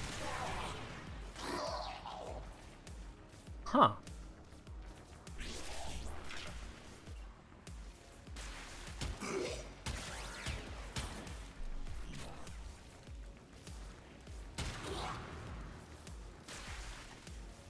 Okay.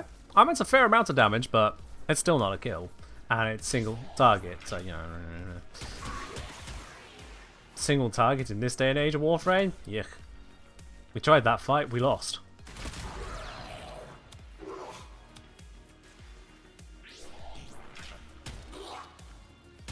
Need to do more to charge it, there we go. I do get some interesting variation in the damage output here sometimes, but it's fine.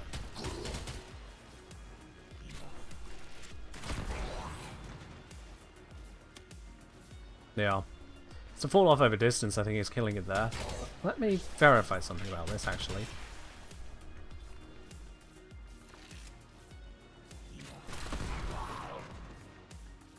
No, yeah, that is... Yeah. Panthera alt fire would probably be treated like regular beam with this, yes. I guess. What are we expecting from the suggestion? Panthera...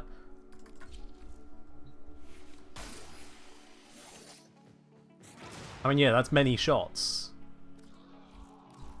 It needs to be single shot to get the full value, but stack up, so if I go...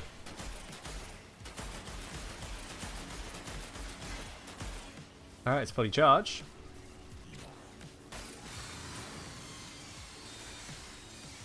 Well, I got 154k hit in there, and then everything comes back down to normal. So yeah, it's still just doing what it's doing. Have we tested penta grenades? We have not, I suppose. Can't mind penta, because why not? It's red. It is just a red.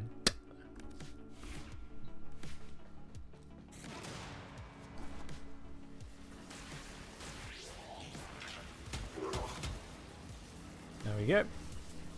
So without the buff, nothing amazing. With the buff, more amazing. But would still need appropriate modding to pseudo-exalt its way into absolute victory.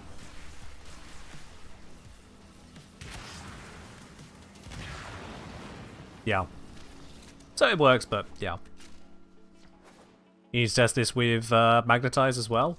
That's two Warframes together at that point, because neither of those can be assumed the other way. Yeah. Come saying best is to mod Carmine Penta, max out magazine size. You can show people Penta model with 40 clip size. Sure, okay. Not what we're working with, so I appreciate your different approach to it all, but sure.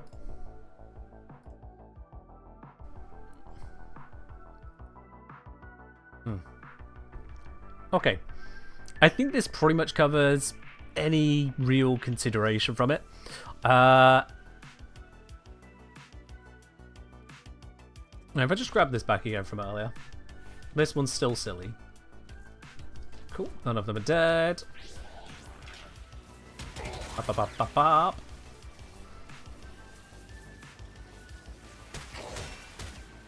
Let's just get some power on that.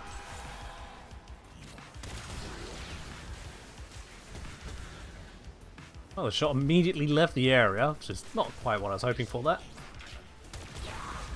Fully charge it. And just monstrously high red crits. Fully charged. Send it. It does charge itself exceptionally quickly. This is a very good one for this. Because of the bouncing AoE effects. That's just dirty.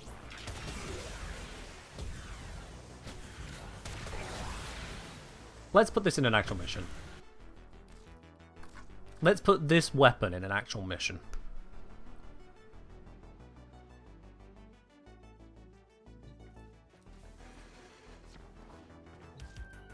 Spot Fix I wouldn't be so hot on, because don't you need to headshot to get the effects? At which point you're already getting the effects.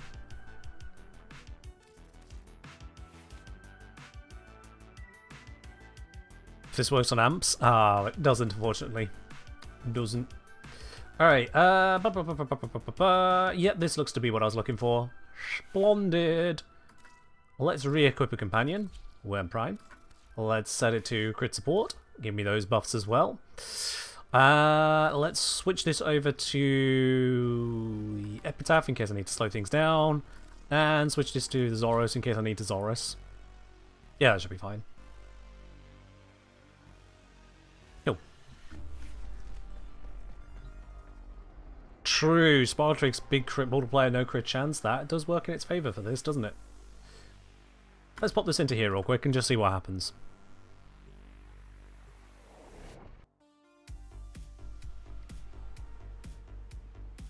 It's still headshot for the effect and relatively constrained area, which is not as desirable for this. And the enemy calls for a song. Because of the speed that you can utilize this, we kind of want to not have to put in effort. Systems. I'm sending life support capsules your way.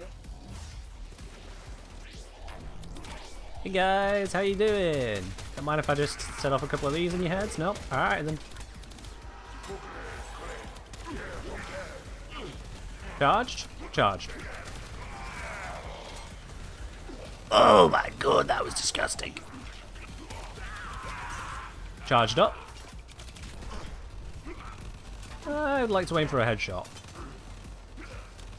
We got a volunteer? I'm being shot at. Hi, sit still, thank you. That was only 9 million.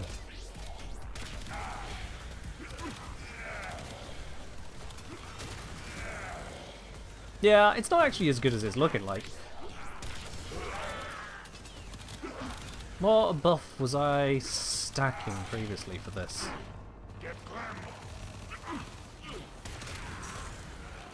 No matter. It's still doing the job. We do that, it sets. We do this again, it blaps. And yeah, I'll try this again with the Cedo in a moment. Alright, let's get that to 100%. Come on, there it is. I missed him! No!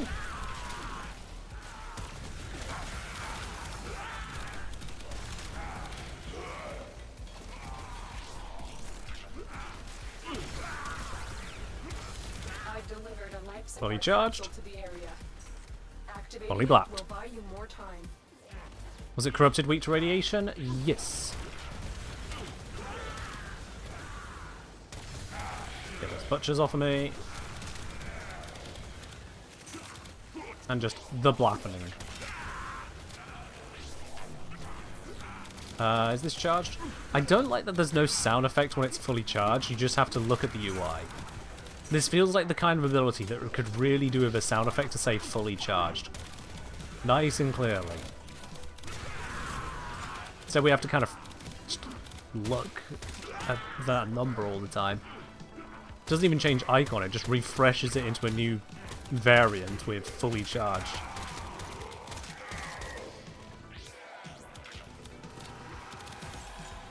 I've still got the Orokin faction mod on, have I? Ah.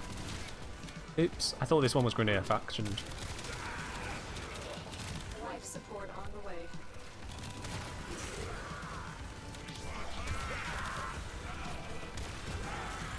But yeah, it makes things go pop. But if I don't use the buff for a bit, we are reminded that the late Churning Kanon is still the late Churning Kanon.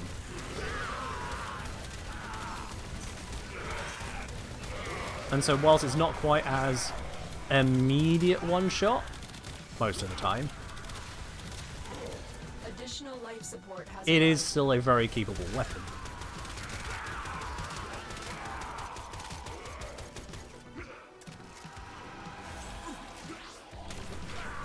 But when we add in the buffs. Come on. Charge up. There we go. Yeah, when we add in the buffs, it's still kind of bonkers.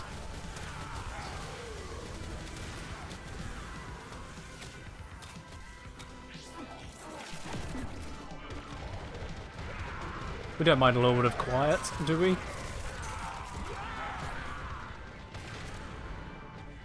18 million damage, not terrible.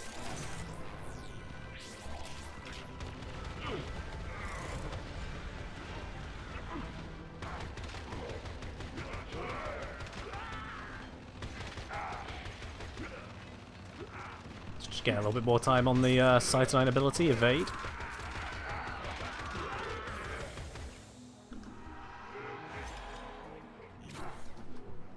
Bap.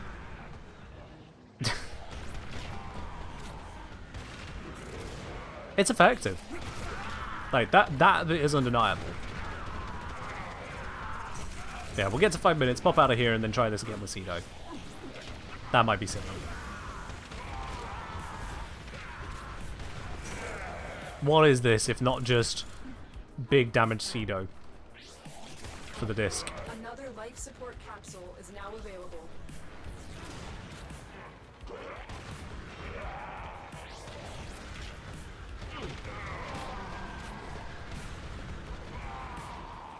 I missed and hit 2 million damage.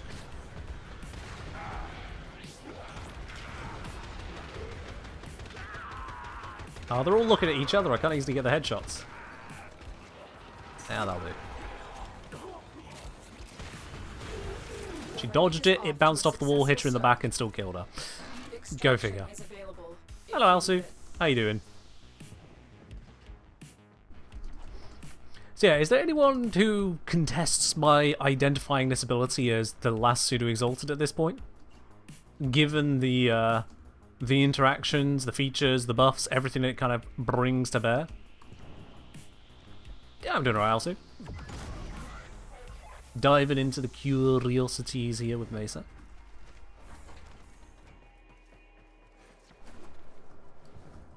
So you can charge buff itself with the same shot you kill? True.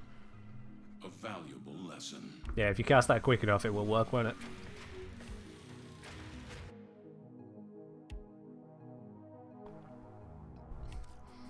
I imagine that is going to get really silly.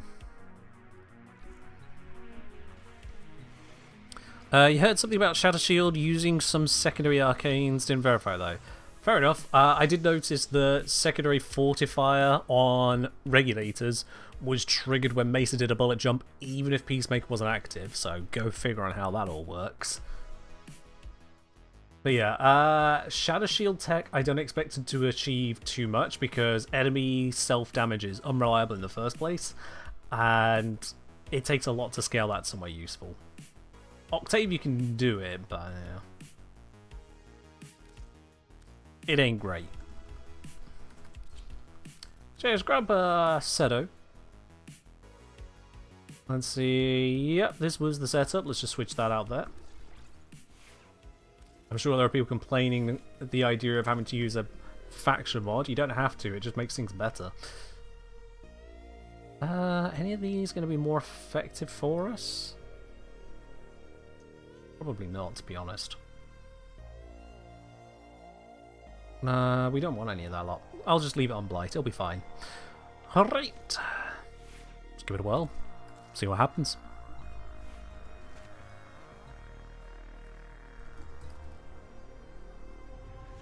Drop ourselves in here once again. Pseudo is primed and ready to go.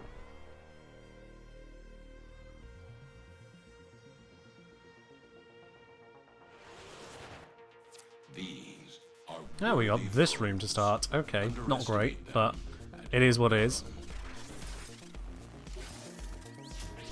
Buff active, buff charging. Hold on.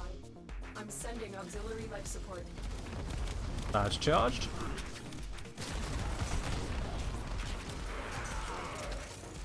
Well then.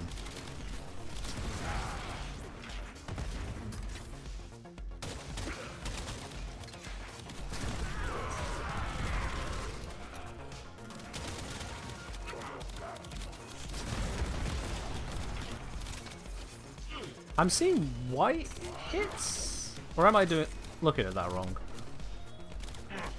Also, wow, I'm taking a lot of damage here.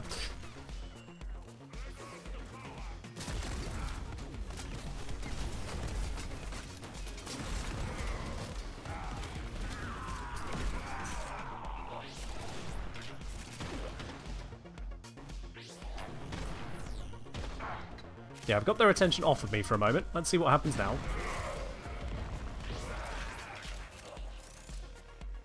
Life support on the way. I think I need to focus on reactivating the one straight away. Because then I can try and chain it more.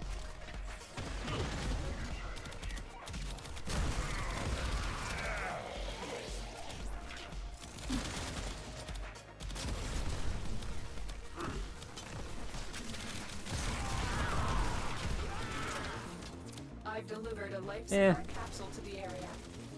Activating it will buy him more time. Who buffed this was Zarta's Whisper? I guess. Haven't looked that far into it, I'll be honest. But yeah, I don't see why not. I wouldn't be that impressed with Zarta's Whisper for it, but... I need a better room to stand in. Let's try this one. Let's see if I can force them all into here.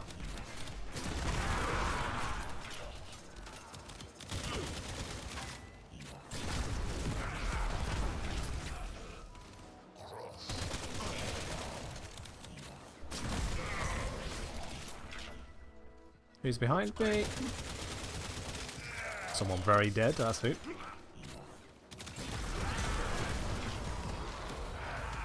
A 100%.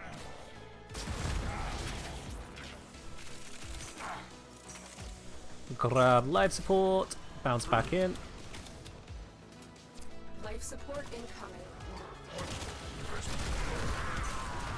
No Bernie, no Bernie, no Bernie. Thank you.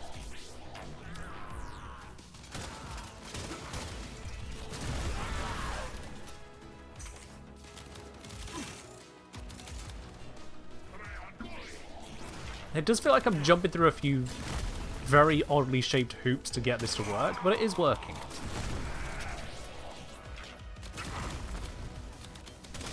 Another life support capsule is now available.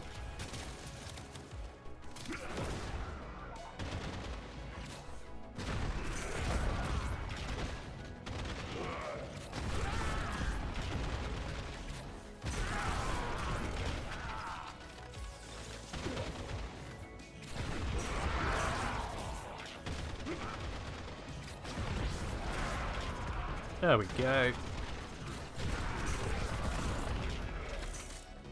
Bit rate suffering as much as the enemies? Sure. That does happen a bit, doesn't it? For these kinds of setups of Warframe.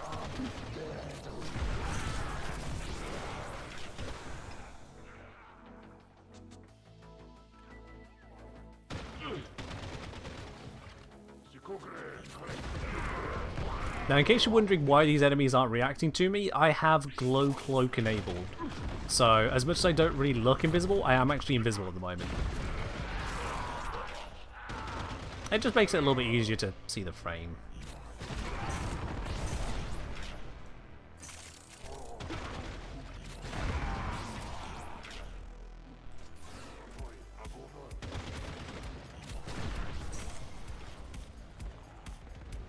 Bit of red crit action, as one does.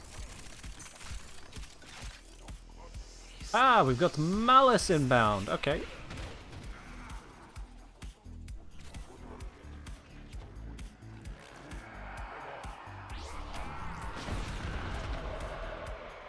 That did not do what I was hoping it would do.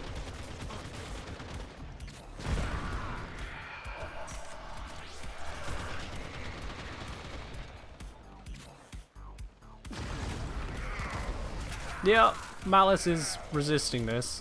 Not a fan.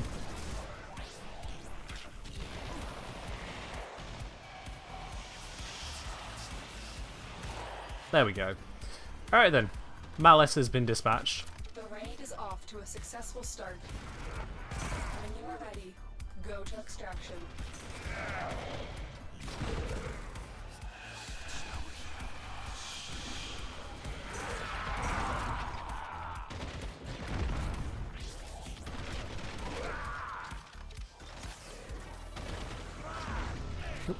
I'm doing this slightly the wrong way around. I've gone out of loop here. Didn't mean to do that. There we go. So yeah, this works, but it feels awkward.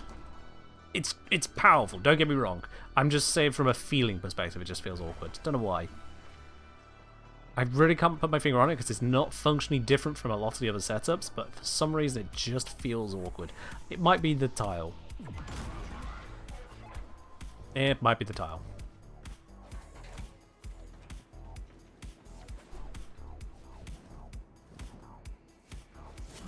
The glaive can headshot? Yeah. As long as it hits the head, what's it? It'll count for triggering headshots. I don't believe it gets the headshot multiplier though, because it is AoE damage coming off of it. Unless it has an impact damage, in which case that would trigger. But yeah, AoE weapons can trigger on headshot effects, like keeping up evade.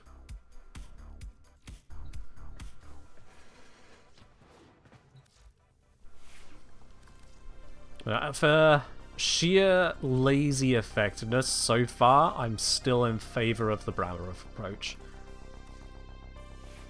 Oh, hold on.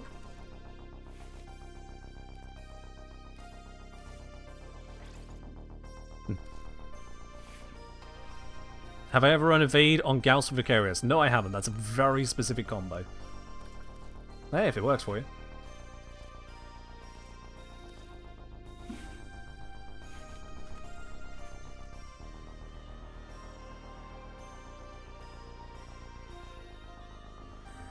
Alright, let's mix it up with... Let's go over here. Why not?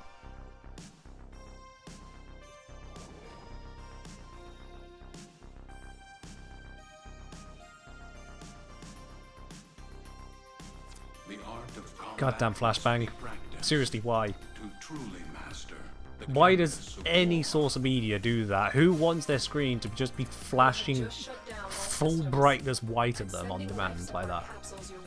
Who's asking for it? Alright. Let's see about making this work. Prime. Bang. Prime. Bang. That's effective. Prime. Bang.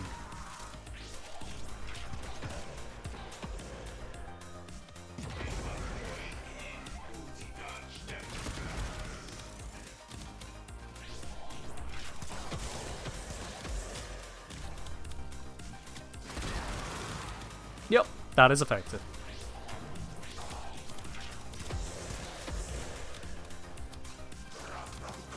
Oh, wrong weapon. No, no, no, no, no, no, no. There we go. I nearly wasted the shot there. I just wanted to have it properly. It's like an Atlas punch on an arrow. Not a bad comparison, honestly, yeah.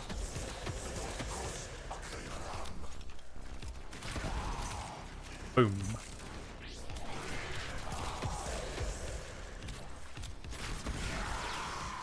That headshot something. I don't know who it headshot, I don't know how it headshot, but that arrow headshot something. How close this would the natural be? The natural kit doesn't have an explosion on it, so not even remotely close. Activating it will buy you more time.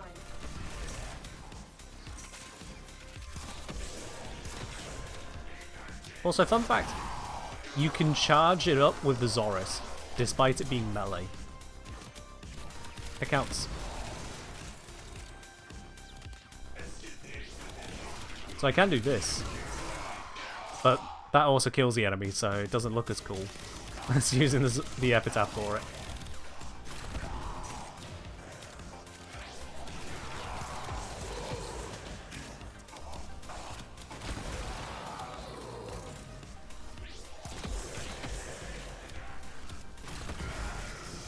But yeah, I'd say this is demonstrable effectiveness as a simple, workable combo to get stupid results for an ability that never looked like it would be the source of them. Prepare for life support. You can mix and match to your heart's content with whatever combo of setup and payoff. And you don't have to have the damage numbers as large as I've got them. That was like that way for testing. I just didn't set them back.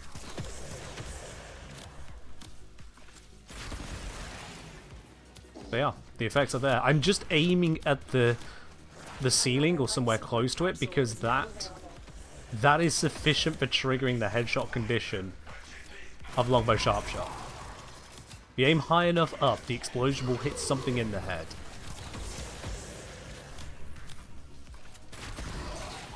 Like that did.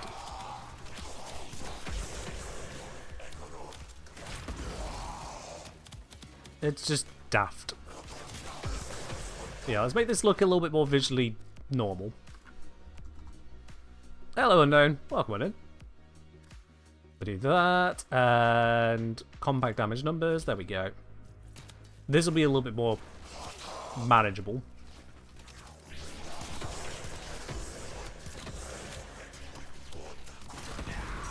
There we go. Yep, I saw a 2 mil in there.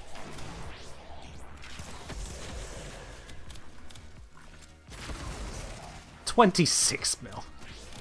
I'm not even trying. I suppose I was trying in the arsenal. Here I'm just goofing.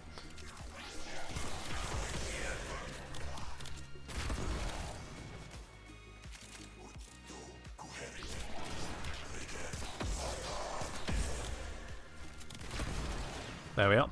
Speaking of alternatives, would the Scientist Alt 5 be a decent sub for the Epitaph? Depends if it does enough damage. Because you need enough damage to actually stack up the ability in the first place. What you need are 25 individual hits of 200 or more damage. That's the criteria. You meet that criteria, you're good to go.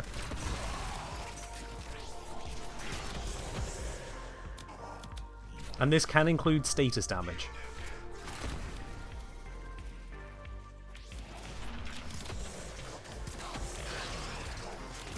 Alright, we have an Acolyte on the way in. It is Violence. Interesting.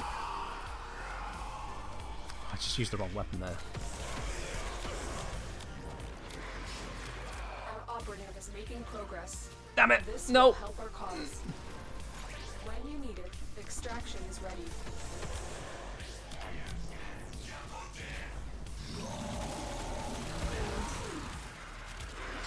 God damn it, Violence, get in the area when I'm doing these big hits. I want you to suffer them as well. There we go. Does it count Sentinel Companion damage for charging? Good question. I actually haven't tested that yet. I've been so focused on the frame. That is a very good question. Oh wow, he resisted the hell out of that, mate.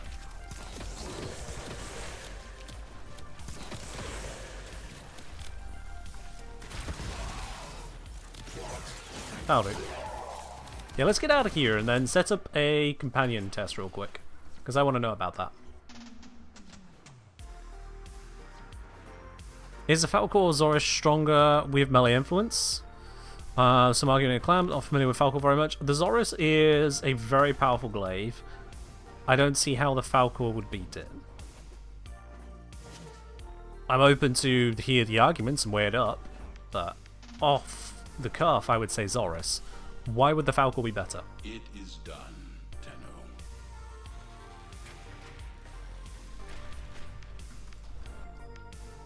Tenno. Would Arcade Avenger give you much of a decent buff in crit chance? In this case, I'm already getting quite a chunk from the augment itself. However, yes, you would still get a bunch there.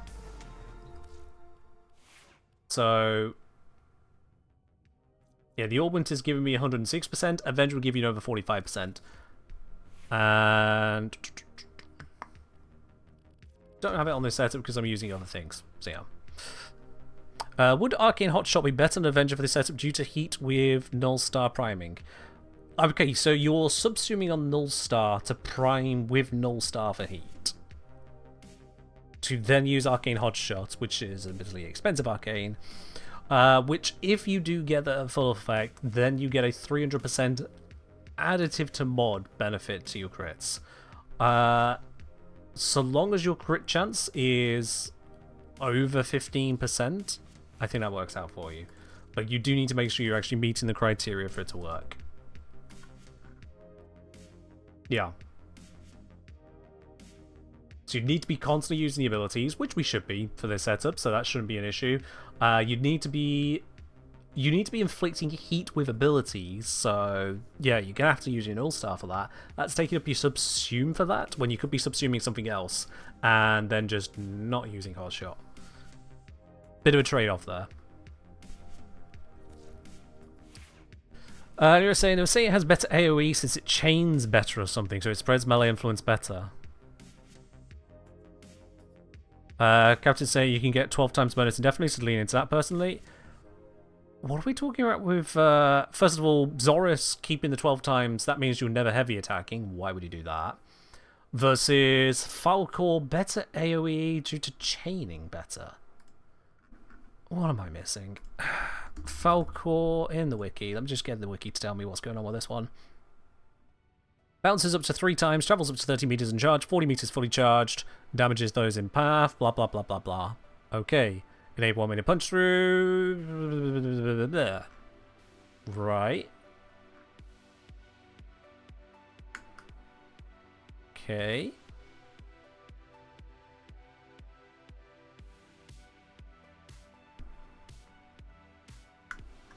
Versus Zorus. If I load that one up real quickly, let's see, bounces up to 3 times, travels a slightly lower distance, actually fair amount lower distance, but distance has never really been an issue for me on the Zorus.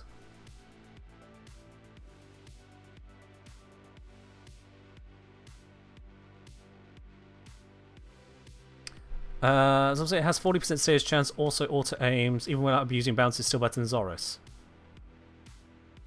Really? Force electric proc on bounce? Okay, yeah, but like Zorus has it on the heavy attack. Are we not still heavy attack Zorus? Have we reached the point that enemies are too weak for heavy attack Zorus to be the way?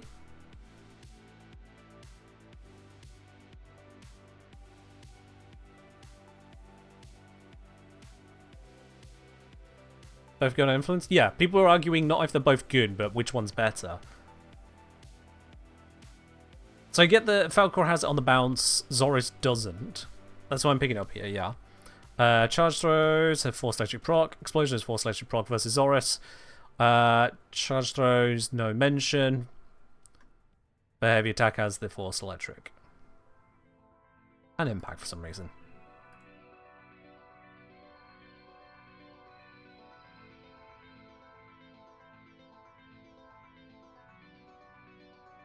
As I'm saying, I believe on a damage per heavy, Falcor is better. Damage per heavy. So we're still heavy attacking. The idea on this is still a heavy attack. But now it's somehow in favor of Falcor. Let me see. What's the radius on it?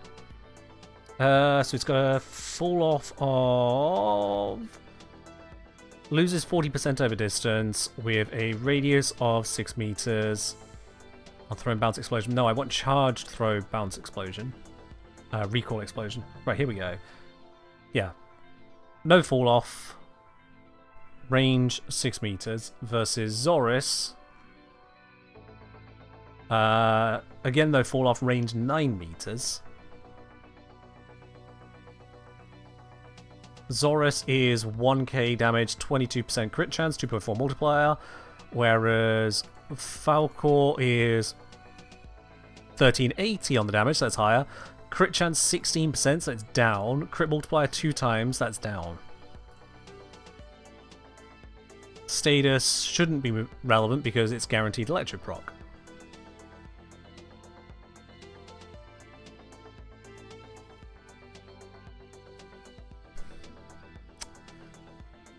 To be honest, I feel like it's splitting hairs at this point.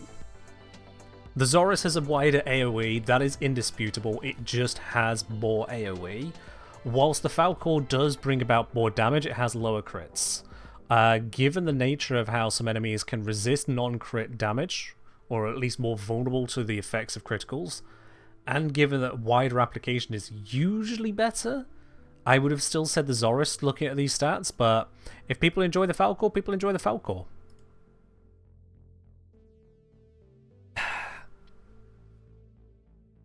There's not really an easy way to test this empirically. Because you could load up the same missions as each other 20 times over, you'll get 20 different tile arrangements, 20 different sets of spawns, and you're just 2 different people as well. Even if you trade builds, it's going to be hard to tell. But the very fact that it's hard to tell kind of makes the point pointless. Warframe isn't a game where we have major damage breakpoints. We just don't. The times where major damage breakpoints have ever popped up are things like one shot in the Synovia on the Eidolons. Be real with me now. How many people here are still optimizing their builds to hit that one shot on an Eidolon Synovia today? Who's done it in the last month? In the last month, you have optimized a build to hit the one-shot breakpoint on an Eidolon Synovia. Anyone in the last month here done that? Or for that matter, anyone in the last month optimized anything to hit a particular one-shot breakpoint? Because they don't really exist. And as a result, it just comes down to the broad effectiveness, and you get entire categories of things that fit into it. It's like when people ask, oh, should I be using Roar or Zarta's Whisper or Eclipse? It's like, okay, well, what do you need it for? Just a damage buff. Nothing else? No. Status damage? No, just damage. They're so close it almost doesn't matter.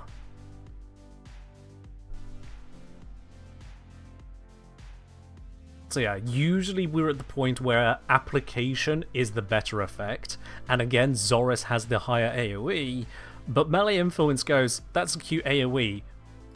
Be a shame if I were to just ignore it and be bigger anyway. Do limbs count as weak points for acuity? Limbs the Eidolon? I don't believe they should, because headshot features usually only trigger on its head. So I would guess no. I haven't tested it.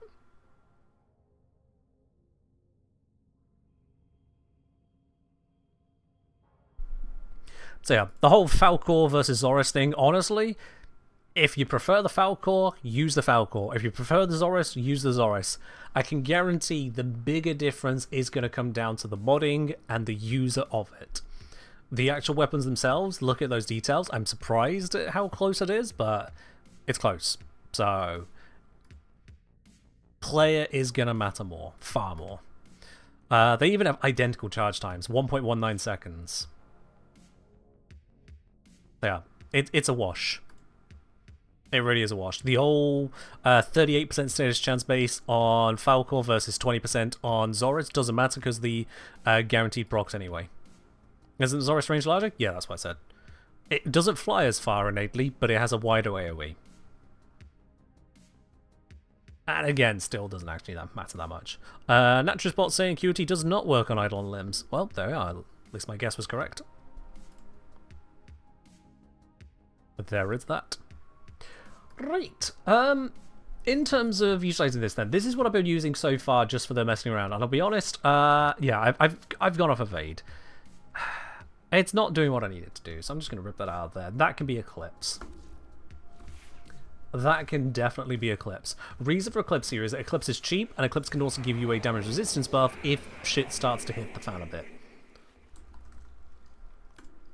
So this can go on config D, infuse this, overshooting gallery, which is, by the way, a pretty shite ability. The jamming effect is its most notable effect. The damage buff on it is so terrible, it actually makes me sad. It's just so bad. An additive to pure damage buff years ago was bad. Today, it's just Shooting gallery is paperweight without the augment. I mean, even with the augment, is it really achieving all that much? If we're quite honest with ourselves, it's muzzle flash, right? After 6 kill assists by a player with shooting gallery, and I think that actually means after you or someone else gets total 6 kills, not just assists. May says next shot will blind enemies within 12 meters for 6 seconds, and those are scaled by your stats. Which, of course, I have both of those 100% right now, so that was a bad demo, but yeah. I just... Alright. Cool. So now we're blinding groups of enemies continuously, I suppose? If it doesn't work on Xmas, that's kind of like the big enemy you want to affect with that kind of thing, and it's also, ironically, the point they can't be affected with it. So yeah. Honestly, not a terrible shot. If you want to include it, you can include it. My only issue is otherwise the amount of mod space we have to work with when I look at something like this. But I suppose it could just slot over Augur Message, couldn't it? We had Eclipse out of there. Augur Message, slap the augment in, job done. Lose a bit of duration. Gain all enemies constant blinded, I suppose.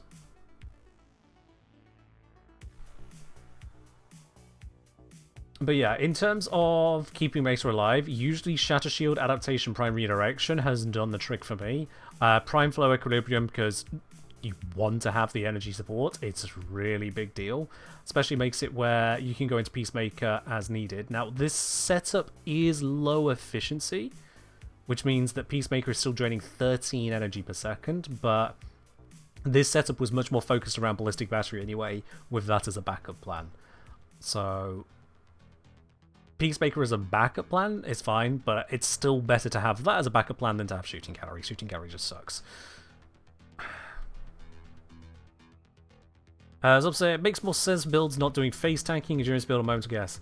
I suppose, yeah, if you are trying to shield gate tank, and then otherwise reduce the number of times your shield gate gets triggered, it's going to work better there, yeah.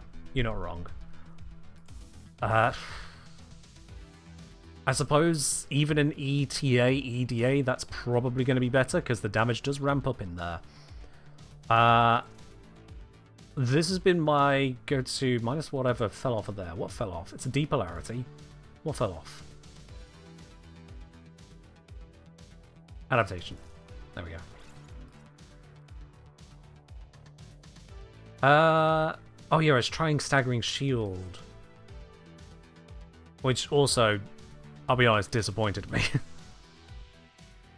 Let's slap the muzzle flash onto here, actually. With this go-to approach I've been using, let's slap that one on here. See what happens with it. We've got an 8 energy per second drain. We've got Equilibrium, Arcane Velocity, Arcane Avenger. Got Nourish buffing, which will give us a energy multiplier of 1.93. That's pretty nifty.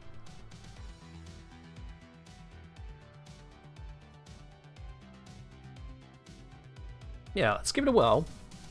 Adding Muzzle Flash into the works. Let's see how that works out for us. And... I've broken something here. Okay. This is the problem with testing things. I never know what I've thrown out. I think what I had most recently for testing was this. I wasn't on... No. Ah, yeah, I remember now. I had Accelerated Isotope here, and then I was using Pathogen Rounds here, so the Arc and Continuity would also give me Corrosive out of it. So I'd have Toxin Impact, Puncture Slash, Radiation Magnetic, Corrosive. Which is one hell of a combo to have. And then combine this with... Yeah, it was either... Outburst if you use in the Dexnicana thing, or Fortifier if not, because the extra damage to Overguard is kind of nice to have. The extra Overguard you gain is just another defensive layer very briefly, but the main idea is just more damage to the bloody Xmas units. Otherwise, you're not going to get a lot of value out of Merciless. It'll be a damage buff, but not much of one. And the rest isn't going to do that much either. Yeah, yeah. I'll stick with this. I'll stick with this. I'll be fine. Okay. Let's give this a whirl. Does outburst on your regular secondary still carry over to regulators? It shouldn't. I've not double checked, but it shouldn't. Don't want to be here. We want to be over here.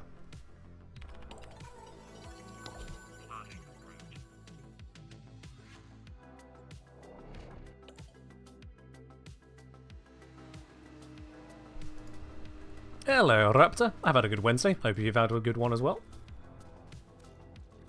There we go. Pop over here. Raspwares is the wrong button. Why did I even click that? Temporal Archimedia. As you can see, I've already been here this week in testing things. No doubt Mesa, but I've forgotten it. Transference into Operate and Drifter blocked. No thank you. Constricted. Max energy reduced by 75%. No thank you. I'll keep the others though, I don't care.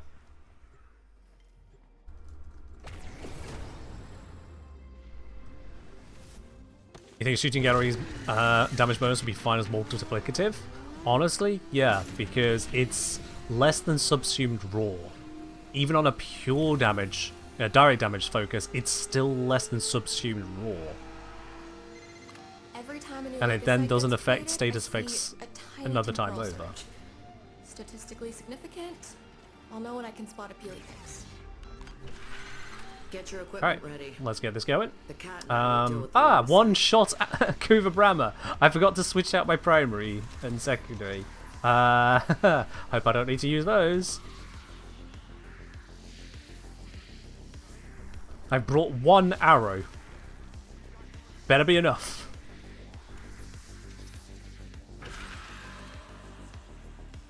Alright, let's protect Kalimos. Oh, so far so good. Ah, here they come. Where you at? There you are.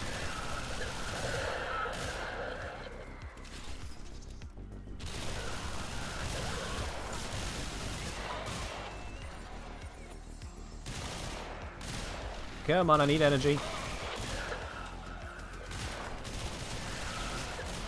Thank you, got me some energy.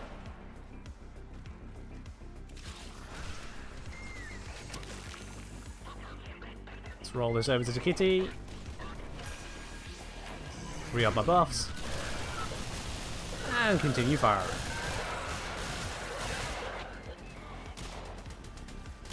I should probably activate this, because that was the whole reason we're testing this one out. Oh god, that is blinding flash to me.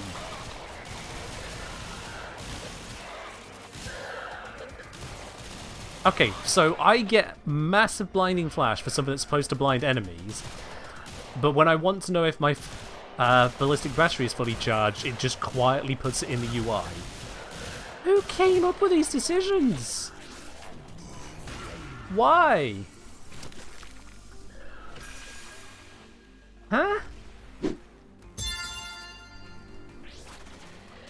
I'm not the only one who thinks that's the wrong way round, right? I'm not the only one who's seen that as just messed up. Also, Jellyfish, thank you very much for the resubscription. They're up onto 10 a month. You're up into those double digits now. Thank you very much for the continued support. Get past all these lot, don't care about them. You didn't even know muzzle flash had VFX? I have black energy on. You'll notice how you don't see an effect from my 4. I'm using black energy, and it's doing that.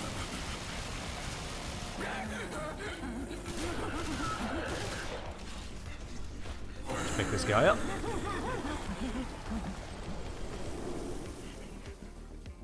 You'll blindly agree with me? What do you know? You've accidentally punned, Jellyfish. Well done.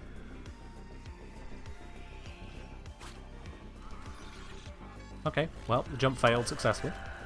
Now let's go grab this. Yoink.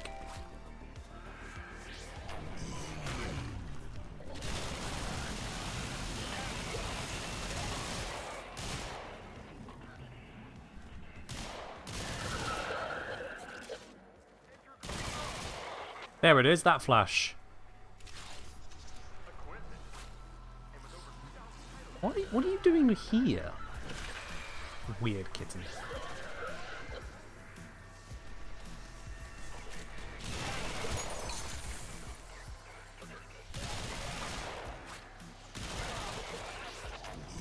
buffs.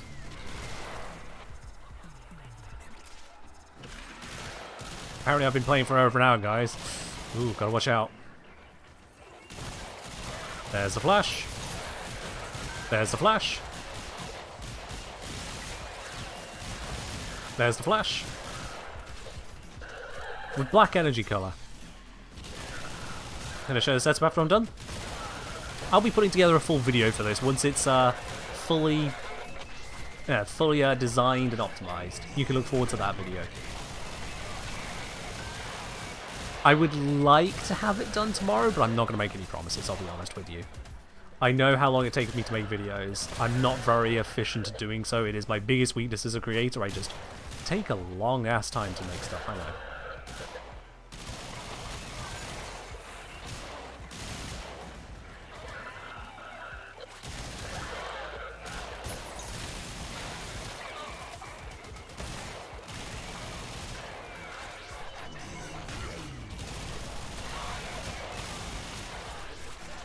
Oh, these abilities have different timers to them. None of them recastable during 4.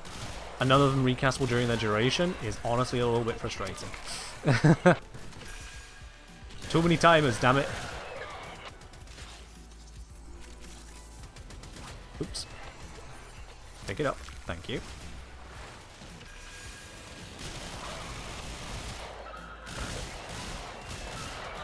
Quality over quantity? Yeah, sure, there is that, Captain. Absolutely. I go for quality in my videos. Why wouldn't I? I don't have a Corgi. But, I'd still acknowledge it takes a long time for me to make my videos. The research, trying to figure the bits out, putting the bits together, script and all, trying to decide how to communicate the various bits and pieces. Then the actual recording of the script. Cleaning up the audio, because it ain't never going to be perfect. Then there's the scene choices, recording of said scenes. Granted, I could just call this one right now, actually. This is good background footage, if I dare say so. But yeah, recording of scenes. And then bringing it all together into video editing, getting all the scenes into the right places. Making adjustments as they need to happen, putting in any overlays. It's not a short process.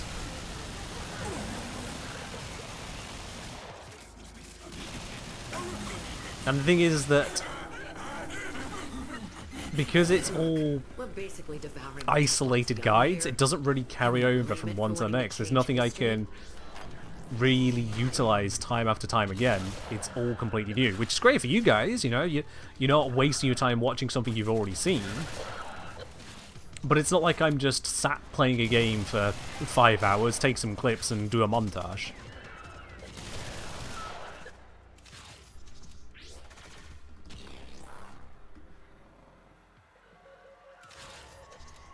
So yeah. Just to flash so effectively you stop getting Arcane Avenger. There is that, but it's fine. It's fine. Can I have some stuff that drops energy, please? Also, I forgot to activate Cleat. Get one. Energy, energy, oh, any, energy. There we go. Where the hell's the cat gone?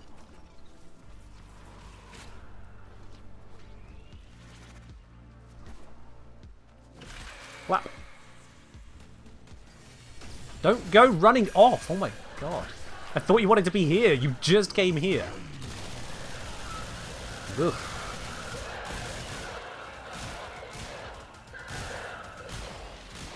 Seriously, that blinding effect is really disorientating. Why does it feel like I'm summoning a warden every 6 kills? Ugh, my shields! My beautiful shields!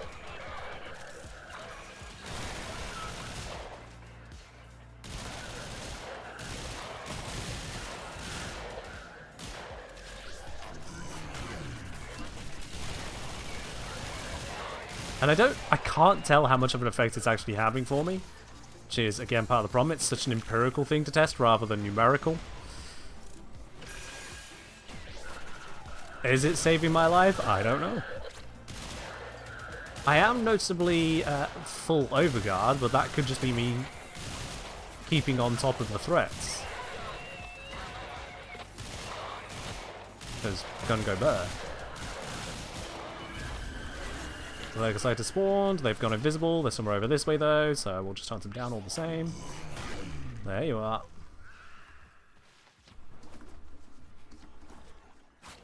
How the hell did I get stuck on that one? Nope, it's alright, not interested, go away, thank you.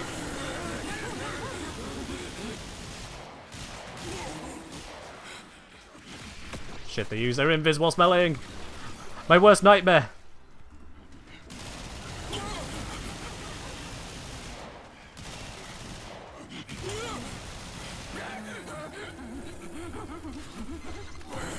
Seriously, is there a worse enemy for Mesa to have to deal with, other than just completely untargetables?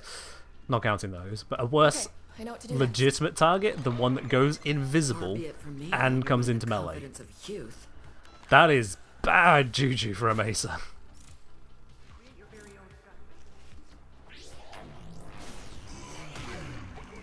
But otherwise, proven successful so far, and we'd be able to take all but 2 of the negatives, because 2 of the negatives max energy just completely zeroed out, yikes, and not be able to use operator. It's a nice fallback defense. So you could go without it, but the max energy one, just no. No, this would not be possible with that one.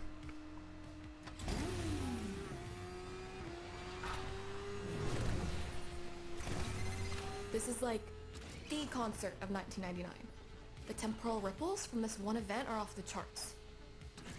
Plus, Blair is way hotter than. Alright then. the silly Oh, is this the one where we have to use heavy weapons? Oh, bollocks At to least it. I can understand what those boys are singing.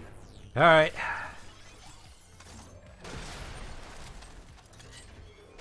That really dramatically smashed that table. Actually, no, put this away. How effective is this regardless? Oh dear. Oh dear, that is.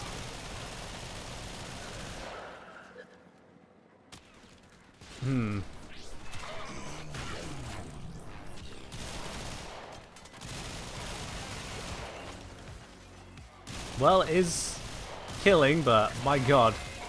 Yeah, with those debuffs, it takes a moment. And I'm out of energy. That's really not good. That is really not good to be out of energy. I need energy, I need it now. I can pop these. Oh, thank goodness, that works. Okay. Still need to not die.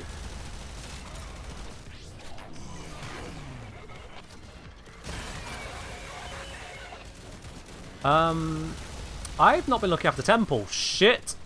Where are you taking all the damage from? Oh god, oh god, oh god, oh god, oh god, oh god, oh god, oh god. What's even there he is. I couldn't see him. There's just something nailing him in the back of the head and I could not see them. This doesn't count. This is just testing Mace more than anything. This doesn't count. He's so fucking dead. He is so dead. Actually, if I leave that alive, you're regenerating hit points. Aha! Use a Spectre? Not a bad shout, actually, yeah. You there. Stay. Alright. So now we just wait for Temple to regenerate 10 million hit points, and we'll be good.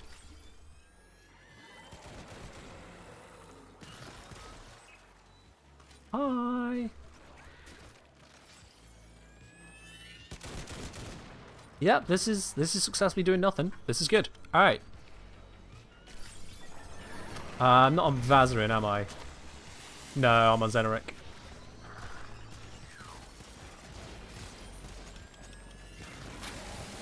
So that is no bueno. What else do I have that might be a benefit here? What Spectre are you? No, no, no. How about No, not that. How about that? A Caliban? Oh.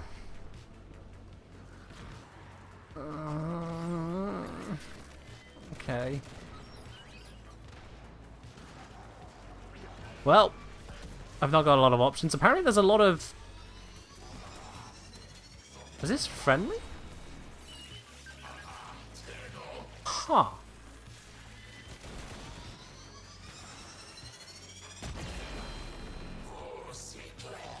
Well, this is a very, very inefficient way of getting Temple some more hit points.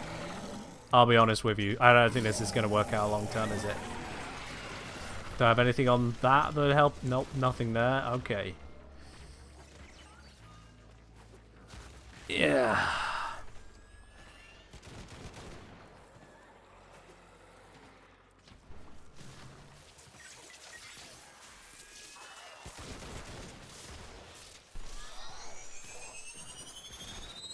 I'm just gonna have to bite the bullet.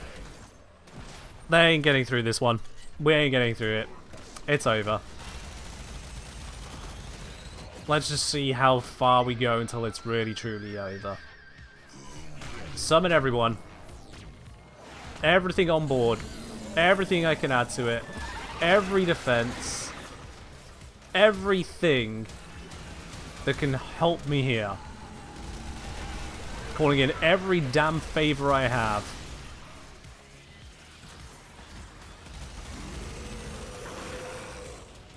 I don't think any of the balloons have line of sight on Temple. So long as I deal with all the stuff that can spawn up close, we're good. If I can keep his shields intact, we're good.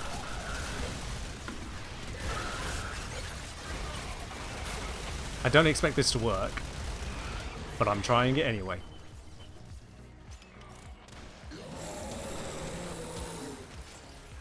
Okay.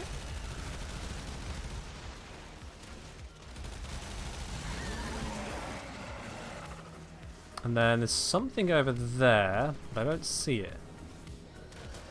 Oh, there it is. There's a Scourger Flare that was late to work. Nessie saw this show? Okay, got through that wave. Yeah, but she got to see it when the Rippers were still alive. Alright, that's going to be my focus, because... Too much resistance in him, so ignore. Ow. Oh, my NPC crew just got murdered by that.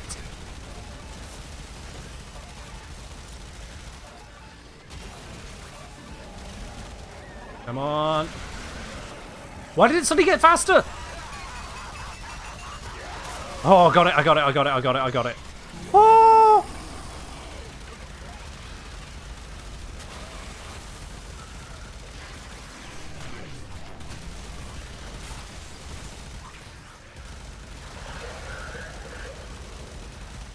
Why did it suddenly start sprinting? I don't know them to sprint.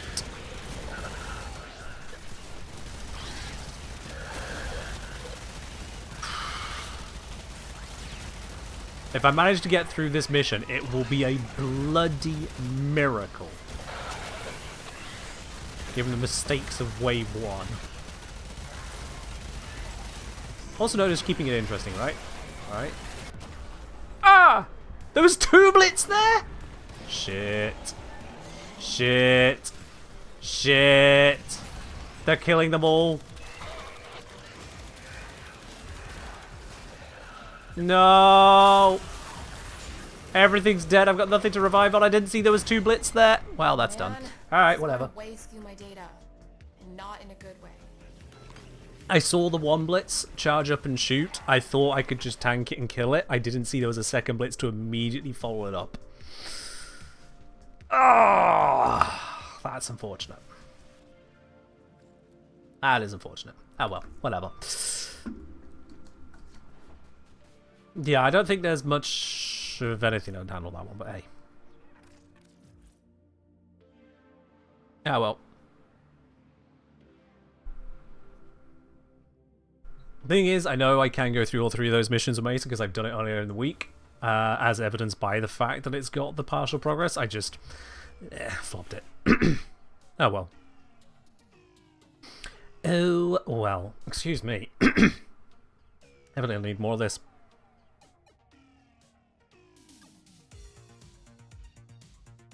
Evidently need even more of it. Oh dear.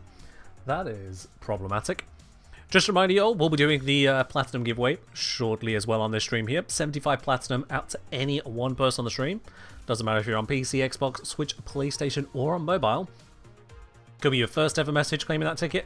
God, that's really got me. Could be your first ever ticket. Could be your 100th. Doesn't matter, everyone's got the same chance. Warbeast Wood asking, what's the best helmet for temple defense? It's the one that fixes the problem you're having with your Warframe. This doesn't matter if it's for temple defense. Doesn't matter if it's for capture missions, for survival missions. Every single mission, every single frame, every single situation, it's always the same question answer. What is it your frame is struggling with?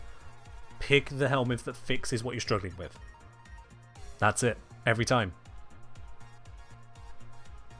Science for Blitz Xmas? Ha ha, thank you. Okay. So yes, if you do want to deal with the Xmas abilities, if they are the threat to you, then you pick that. You pick Silence. If you want to group up enemies, you pick a grouping ability. If you want to buff your damage and the damage of your allies, you pick that ability.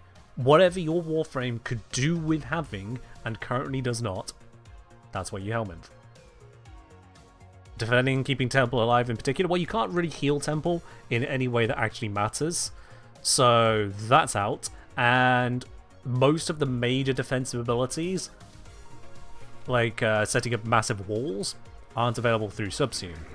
So that narrows it down massively. Have a think. Which one of these is going to help you? Which one of these is going to help you, Warbeast? Think it through. Airburst, so you can do a bit of crowd control. That's an option. Aquablade's terrible, don't use it for this. Banish. Don't know if that actually works on Temple, to be quite honest. Haven't tried it. Blood Altar, terrible for it. Breach Surge, great for it because massive blind and also damage enhancement. Trincapilla, pretty terrible for it. Core Horizon, bit of a grouping tool. Fits under the same category as a whole bunch of them. Condemn, control tool, but it's a pretty narrow one, so I wouldn't go for it. No bueno. Distraction tool, but it'll get obliterated quickly. Defy's no good. Desiccation's no good. Dispensary's no good. Eclipse is personal. I don't know if the Orb will work on defense objective. I imagine it shouldn't. Elemental Ward, again, not really going to do a lot for you. Empower, no. Nope. Grouping tool, so again, fits under the same category. No good. No good. No good. No good. No good. Controlling enemies, but it's energy intensive. That sort of thing. You see how you're working through? That's how you pick.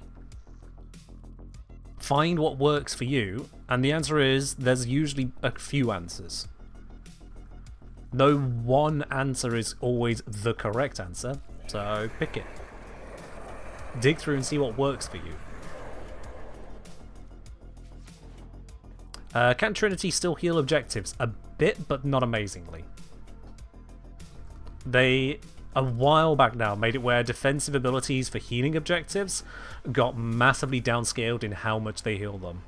So in the case of Trinity, I can't remember exactly what she does, but it is very low, and the damage reduction she gives is low as well. It's not great. Can you see the Kuba Bramba build? Sure, once the Mesa video comes out.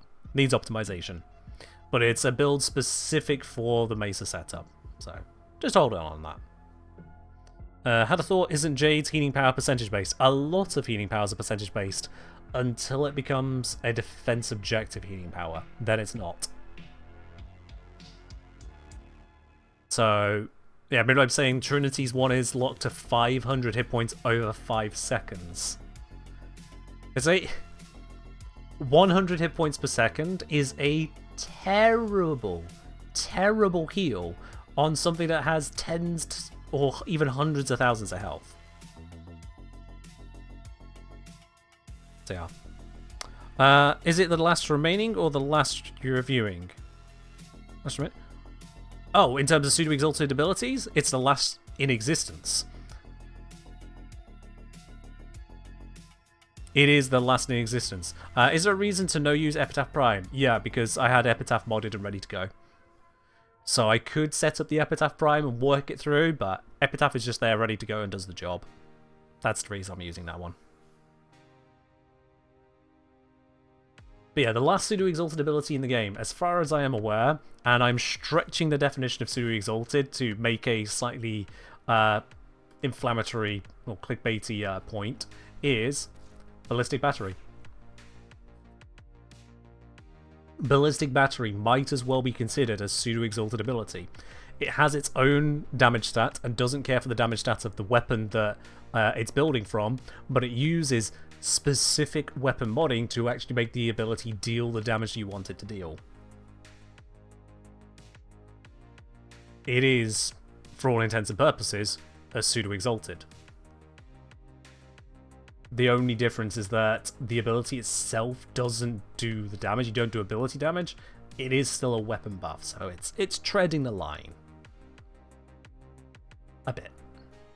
But yeah.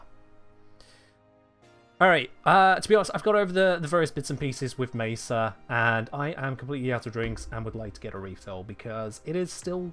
In fact, I'd say it's still hot. It had gotten cooler, and now it's gone hot again, and that is getting frustrating. God damn it, summer. Why do you have to be so summery? This was not what I was promised in my UK living. I spent 30-odd years growing up with the idea that summers are miserable. Where's all this warmth coming from? How dare it? Did I get around to testing if companion charges ballistic battery? I didn't. Let's test that right now. A very, very good point. Go Verglass Prime, switch this over to damaging build, and let's just slap ourselves into Simulacrum real quick. Then we'll do that plat giveaway, and I'll wrap it up from there. You are a true hunter. Where would the Yeah, I can feel I'm definitely dehydrated. I need to get some water to drink.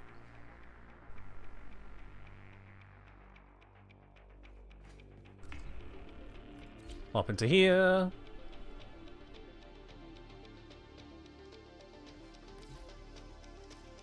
Sure, these enemies are fine.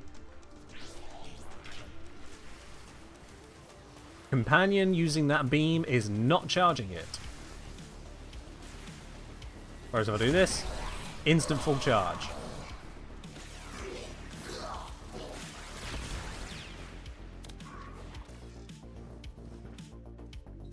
Okay. What about other companion stuff? What if I go for a hound? Hounds do weird things. Will this charge it? Okay, so that didn't charge. And that's not charging, and that's not charging. So yeah, none of these companion effects seem to be doing it. None of these seem to be doing it. Ah, the bot's still saying that. Weird. Let's see. What about... Yeah, Vulpaphyla. What about you? Activate it. Sorry to ask, but trying to charge Incarnate meter on melee can't figure it out. It's not an Incarnate charge like on your guns. Instead, you need to get it to a high enough melee combo. So, some of them it's like 6 times, some of them it's slightly lower or higher. I think it's all 6 times or lower. But yeah, it should say on the evolution 1 of your weapon what combo you need to get to for that weapon to get to able to activate the Incarnate. Once you've got there, any heavy attack, be it Tennokai or otherwise, will activate your Incarnate for a set duration. Hope that makes sense, Avocado.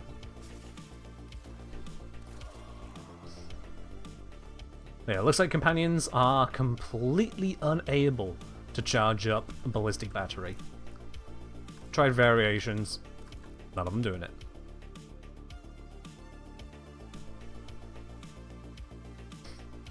Alright, let's do that plat giveaway now, shall we? Nope. Being hey kiddoed somewhere, where are you? There you are, you little gremlin. Anyway. Platinum giveaway time! I think everyone's had their time to grab a ticket. Is there anyone who hasn't grabbed a ticket but wants one? Anyone?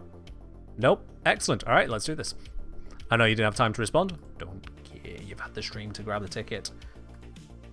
Everyone's had the opportunity to grab a ticket. Oh, Tyken, I think, yeah, you just about sniped that right at the end there, Tyken.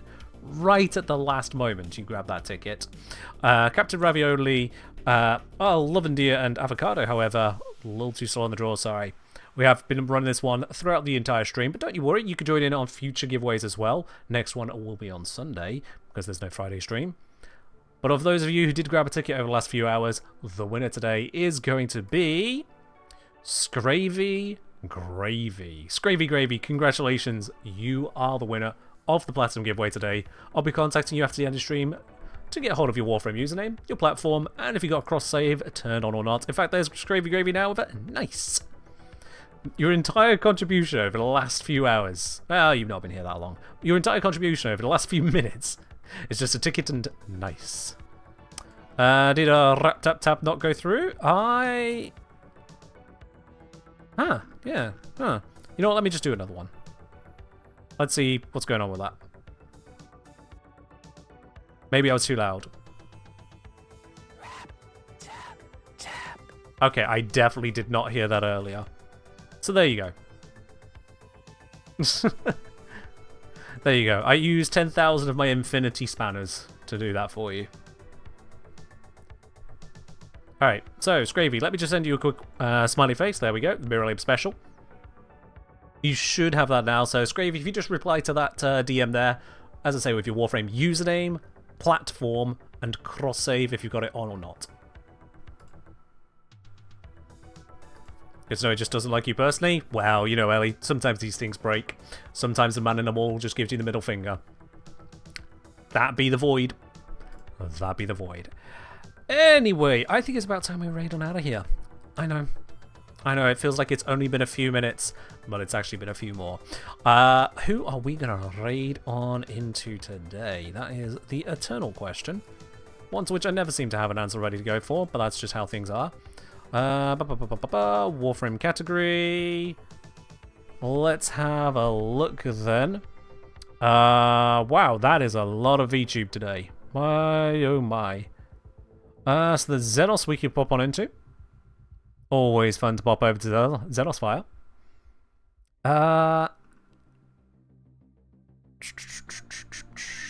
Good lord, that is even more VTuber than normal. It feels like it is basically myself, Xenosphere, this person Zachary, a couple no cams, and then just VTubes now. What even?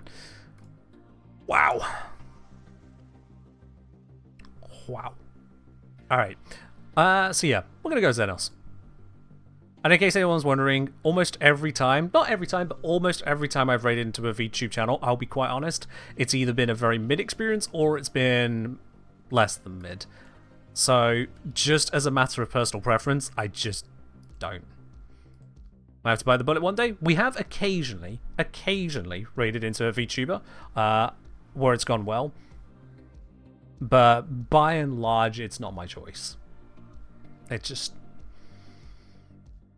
I'd rather have a no-cam game-only setup than have a